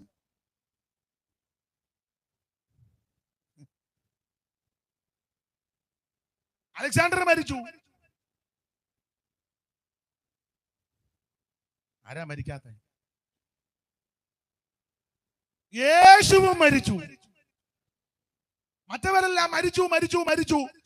ആ മാർബിൾ കല്ലിൽ എഴുതി വെച്ചു ജനനം മരണം. എന്നാൽ യേശുവിന്റെ മരണം കഴിഞ്ഞിട്ട് അടുത്ത പദമുണ്ട്, യേശു മരിക്കുകയും ജീവിക്കുകയും ചെയ്തു. മറ്റവരെല്ലാം മരിച്ചു മണ്ണോട് ചേർന്നപ്പോൾ മരണത്തെ ജയിച്ച ഒരുവനേ ഉള്ളൂ. അത് നസറയനാകുന്ന യേശു. ഇന്നും അവിടുന്ന് ജീവിക്കുന്നു. മരണത്തെ ജയിച്ചവൻ യേശു ക്രിസ്തു മാത്രമല്ലേ? മരണമേ വിജമെങ്ങും നിന്റെ വിജയമും എവിടെ? എന്നേശു മരണത്തെ ജയിച്ചു, തനിക്കു സ്തുതി ഹല്ലേലൂയ. എന്നേശു മരണത്തെ ജയിച്ചു, തനിക്കു സ്തുതി ഹല്ലേലൂയ. മരണമേ വിജമെങ്ങും നിന്റെ വിജയവും എവിടെ? എന്നേശു മരണത്തെ ജയിച്ചു, തനിക്കു സ്തുതി ഹല്ലേലൂയ. യേശു മരണത്തെ ജയിച്ചു, തനിക്കു സ്തുതി ഹല്ലേലൂയ. കരമുയർത്തി ഹല്ലേലൂയ പാട്. ഒന്ന്, പ്രത്യാശയില്ലാത്ത മറ്റുള്ളവരെ പോലെ ദുഃഖിക്കരുത്. ഈ വചനത്തെ കൊണ്ട് ആശ്വസിച്ചോണം. 2, യേശു മരിച്ചു, 3-ാം ദിവസം ഉയർത്തു. ഈ വചനത്തെ കൊണ്ട് ആശ്വസിച്ചോണം. മറ്റവരെല്ലാം മരിച്ചെന്ന് പറഞ്ഞ് എഴുതി നിർത്തി. പക്ഷെ യേശു മരിച്ചെന്ന് പറഞ്ഞിട്ട് എഴുതി നിർത്തുകയല്ല, മരിച്ച് ഉയർത്തിന്നും ജീവിക്കുന്ന ഒരുവനേ ഉള്ളൂ, യേശു ക്രിസ്തു. ഈ വചനങ്ങളെ കൊണ്ട് അന്യോന്യം ആശ്വസിപ്പിച്ചുകൊള്ളുവീൻ. ഞാൻ അങ്ങ് നിർത്തുക. എനിക്ക് ഇന്ന് വെളുക്കുവോളം പ്രസംഗിച്ചാൽ കൊള്ളാമെന്നുണ്ട്. ഇവരൂടെ ഉള്ളത് കൊണ്ട് വളരെ സന്തോഷമുണ്ട്. പക്ഷേ ഞാൻ അങ്ങനെ പ്രസംഗിച്ചാല് ചിലപ്പോൾ നിങ്ങൾ കുറച്ച് പേരെങ്കിലും ഇരുന്നെന്ന് വരാം. പക്ഷെ ഞാൻ പോയി കഴിയുമ്പോൾ നിങ്ങൾ പറയും ഇന്നലെ 2 ദിവസം വലിയ കുഴപ്പമില്ലായിരുന്നു, 3-ാമത്തെ ദിവസം അയാളുടെ ബോധമെല്ലാം പോയി. അപ്പൊ ആരെങ്കിലും പറയും അയാൾക്ക് അല്ലേലും ബോധമുള്ളവനല്ല. അപ്പൊ അത് വേണ്ട. ഈ വചനങ്ങളെ കൊണ്ട് അന്യോന്യം ആശ്വസിപ്പിച്ചു കൊള്ളുവീൻ. 3, യേശു ക്രിസ്തു പ്രത്യക്ഷപ്പെടാൻ പോകുന്നു. ഈ വചനത്തെ കൊണ്ട് ആശ്വസിച്ചു. 4, കാഹളം ധ്വനിക്കാൻ സമയമായി. സ്തോത്രം. മുൻപേ കടന്നുപോയ വിശുദ്ധന്മാർ ഉയർത്തു വരാൻ സമയമായി. ജീവനോടെ ഇരിക്കുന്ന വിശുദ്ധന്മാർക്ക് രൂപാന്തരം നടക്കുവാൻ സമയമായി. Price the Lord. ഈ താഴ്ചകളുള്ള ശരീരം മഹത്വമുള്ള ശരീരം പ്രാപിക്കാറായി. ഈ ദ്രവത്വമുള്ള ശരീരം ദ്രവത്വമില്ലാത്തൊരു ശരീരം പ്രാപിക്കാൻ സമയമായി. ഈ മൺമയമായ ശരീരം വിൺമയമായ ശരീരം പ്രാപിക്കുവാൻ സമയമായി. ഇന്ന് രാത്രി ഈ വചനങ്ങളെ കൊണ്ട് അന്യോന്യം ആശ്വസിപ്പിക്കുക. നിന്റെ കെടുതികളും ക്ലേശങ്ങളും ദുരിതങ്ങളും ദുഃഖങ്ങളും സകല കെടുമതികളും മാറാൻ സമയമായി. ഈ വചനങ്ങളെ കൊണ്ട് അന്യോന്യം ആശ്വസിപ്പിച്ചു കൊള്ളുവിൻ. ഇന്ന് രാത്രി കടന്നു പോകുമ്പോ തമ്മി പറ, യേശു വരാറായി. കർത്താവിന്റെ വരവിനായി നമുക്ക് ഒരുങ്ങാം. യേശു വരാറായി, യേശു വരാറായി. തിരുസഭയെ ചേർക്കാറായി, കാഹളം ധ്വനിക്കാറായി, വിശുദ്ധന്മാർ ഉയർക്കാറായി. ഇന്ന് രാത്രി പ്രത്യാശയോടെ ദൈവത്തെ മഹത്വപ്പെടുത്ത്. Hallelujah, hallelujah. അല്പസമയങ്ങൾ എല്ലാവരും ദൈവത്തെ സ്തുതിച്ചാട്ടെ. അതാതിരങ്ങളിൽ എഴുന്നേറ്റ് നിൽക്കാൻ 2 ശീല പാട്ട് കൈകളടിച്ച് പാടി ഇന്ന് രാത്രി നമുക്ക് ദൈവത്തെ മഹത്വപ്പെടുത്താം. ക്ഷീണമുള്ളവരെ ബഹുമാനപ്പെട്ട പാസ്റ്റർ എഴുന്നേക്കേണ്ടത്. മറ്റ് ശാരീരിക ക്ഷീണമുള്ളവർ അവിടെ തന്നെ ഇരുന്നുകൊണ്ട് ഈ ശുശ്രൂഷയിൽ പങ്കുകാരാകുക. ആക്കമുള്ളവരും ആരോഗ്യമുള്ളവരും എഴുന്നേറ്റ് കൈകളടിച്ച് ചേർന്ന് പാടി ഇന്ന് രാത്രി നമുക്ക് നമ്മുടെ കർത്താവിനെ ഒന്ന് മഹത്വപ്പെടുത്താം. എല്ലാവരും അല്പസമയങ്ങൾ ദൈവത്തെ മഹത്വപ്പെടുത്തിയാട്ടെ. ഹല്ലേലൂയ. കർത്താവ് തൻ ഗംഭീരനാദത്തോടും പ്രധാന ദൈവ ദൂതർശബ്ദത്തോടും കർത്താവ് തൻ ഗംഭീരനാദത്തോടും പ്രധാന ദൈവ കൈയടിച്ച് സ്വർഗ്ഗത്തിൽ നിന്നിറങ്ങി വന്നിടുമ്പോൾ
ഭൂതലത്തിൽ ആയിരമാണ്ട് വളർന്നിടുമ്പോ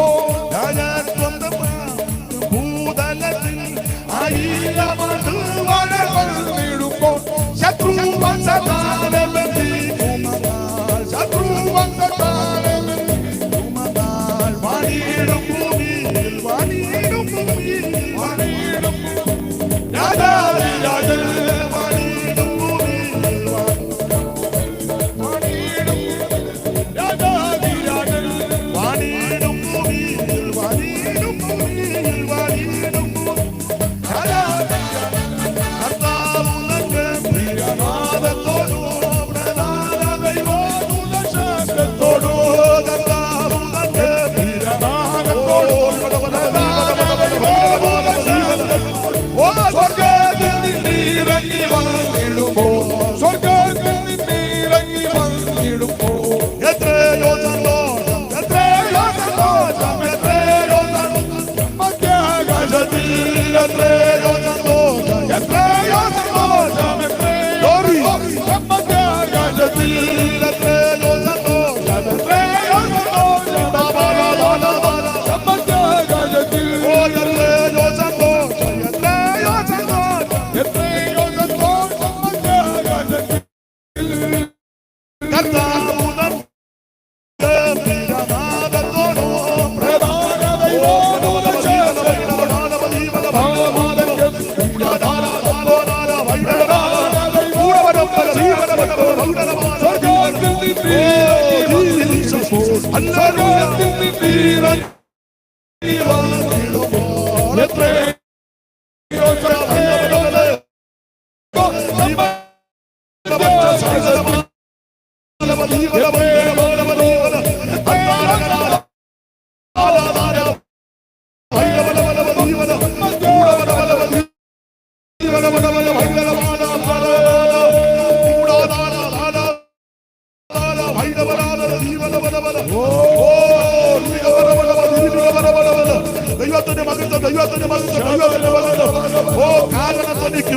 മരിച്ചവർ അക്ഷയരായി ഉയർത്തും ജീവനോട് നിൽക്കുന്നവർ രൂപാന്തരപ്പെടും കർത്താവ് തൻ ഗംഭീര നാദത്തോടും പ്രധാന ദൂതന്റെ ശബ്ദത്തോടും ദൈവത്തിന്റെ നാദത്തോടും സ്വർഗത്തിൽ നിന്ന് ഇറങ്ങി വരുമെന്നും ക്രിസ്തുവിൽ മരിച്ച വിശുദ്ധന്മാർ ജീവനോട് നിൽക്കുന്നവർ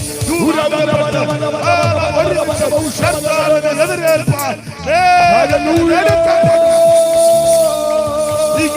എപ്പോഴും കർത്താവിനോട് കൂടെയായിരിക്കും ഈ വചനങ്ങളെ കൊണ്ട് അന്യോന്യമായിക്കൊള്ളുവീൻ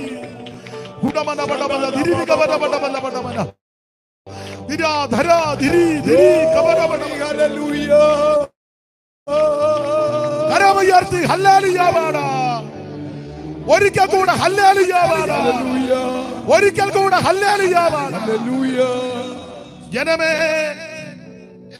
യഹോവ നിങ്ങളെ അനുഗ്രഹിച്ച് കാക്കുമാറാകട്ടെ യഹോവ തിരുമുഖം നിങ്ങളുടെ മേൽ പ്രകാശിപ്പിച്ച് നിങ്ങളോട് കൃപയുള്ളവനാകട്ടെ യഹോവ തിരുമുഖം നിങ്ങളുടെ മേൽ ഉയർത്തി നിങ്ങൾക്ക് ഒരിക്കൽ കൂടെ ഹല്ലേലൂയ പാടാം ഹല്ലേലൂയ എല്ലാവർക്കും ആരാധന ഈ 3 ദിവസവും ഇവിടെ വന്ന് യാത്ര ചെയ്ത് സൗഖ്യത്തോടെത്തി കർത്താവിന്റെ വചനം ശുശ്രൂഷിപ്പാൻ ദൈവം നൽകിയ ഭാഗ്യത്തിനായിട്ട് സ്തോത്രം ചെയ്യുന്നു. ക്ഷണിച്ച കർത്തദാസന് സഭയ്ക്കും ബഹുമാനപ്പെട്ട തങ്കരാജ് പാസ്റ്റർക്കും കൂട്ടുവേലക്കാർക്കും ഈ ദിവസങ്ങളിൽ വന്ന് ശുശ്രൂഷയിൽ സഹകരിച്ച ദൈവദാസന്മാർക്കും ദൈവമക്കൾക്കും ദേശനിവാസികൾക്കും എല്ലാവരെയും കൂട്ടുവേലക്കാരെയും ശുശ്രൂഷകളെയും തിരുവല്ലയിൽ ഒരു കൂട്ടായ്മയുണ്ട്, തിരുവല്ല ഹെബ്രോൻ ചർച്ച്. ആ സഭയെയും ഓർത്ത് പ്രാർത്ഥിക്കണമെന്ന് ഒരിക്കൽ കൂടി എല്ലാവരോടും അപേക്ഷിക്കുന്നു. ദൈവത്തിന്റെ വലിയ കൃപ കൊണ്ടും അനേക ദൈവമക്കളുടെ പ്രാർത്ഥന കൊണ്ട് ഇന്നു വരെ നിന്നു. ഇനിയും ഒരു ചുവട് വെക്കണമെങ്കിൽ നിങ്ങളുടെയൊക്കെ പ്രാർത്ഥന ആവശ്യമാണ്. ഒരിക്കൽ കൂടെ വീണ്ടും വീണ്ടും അപേക്ഷിക്കുന്നു. ദൈവം നമ്മെ അനുഗ്രഹിക്കട്ടെ.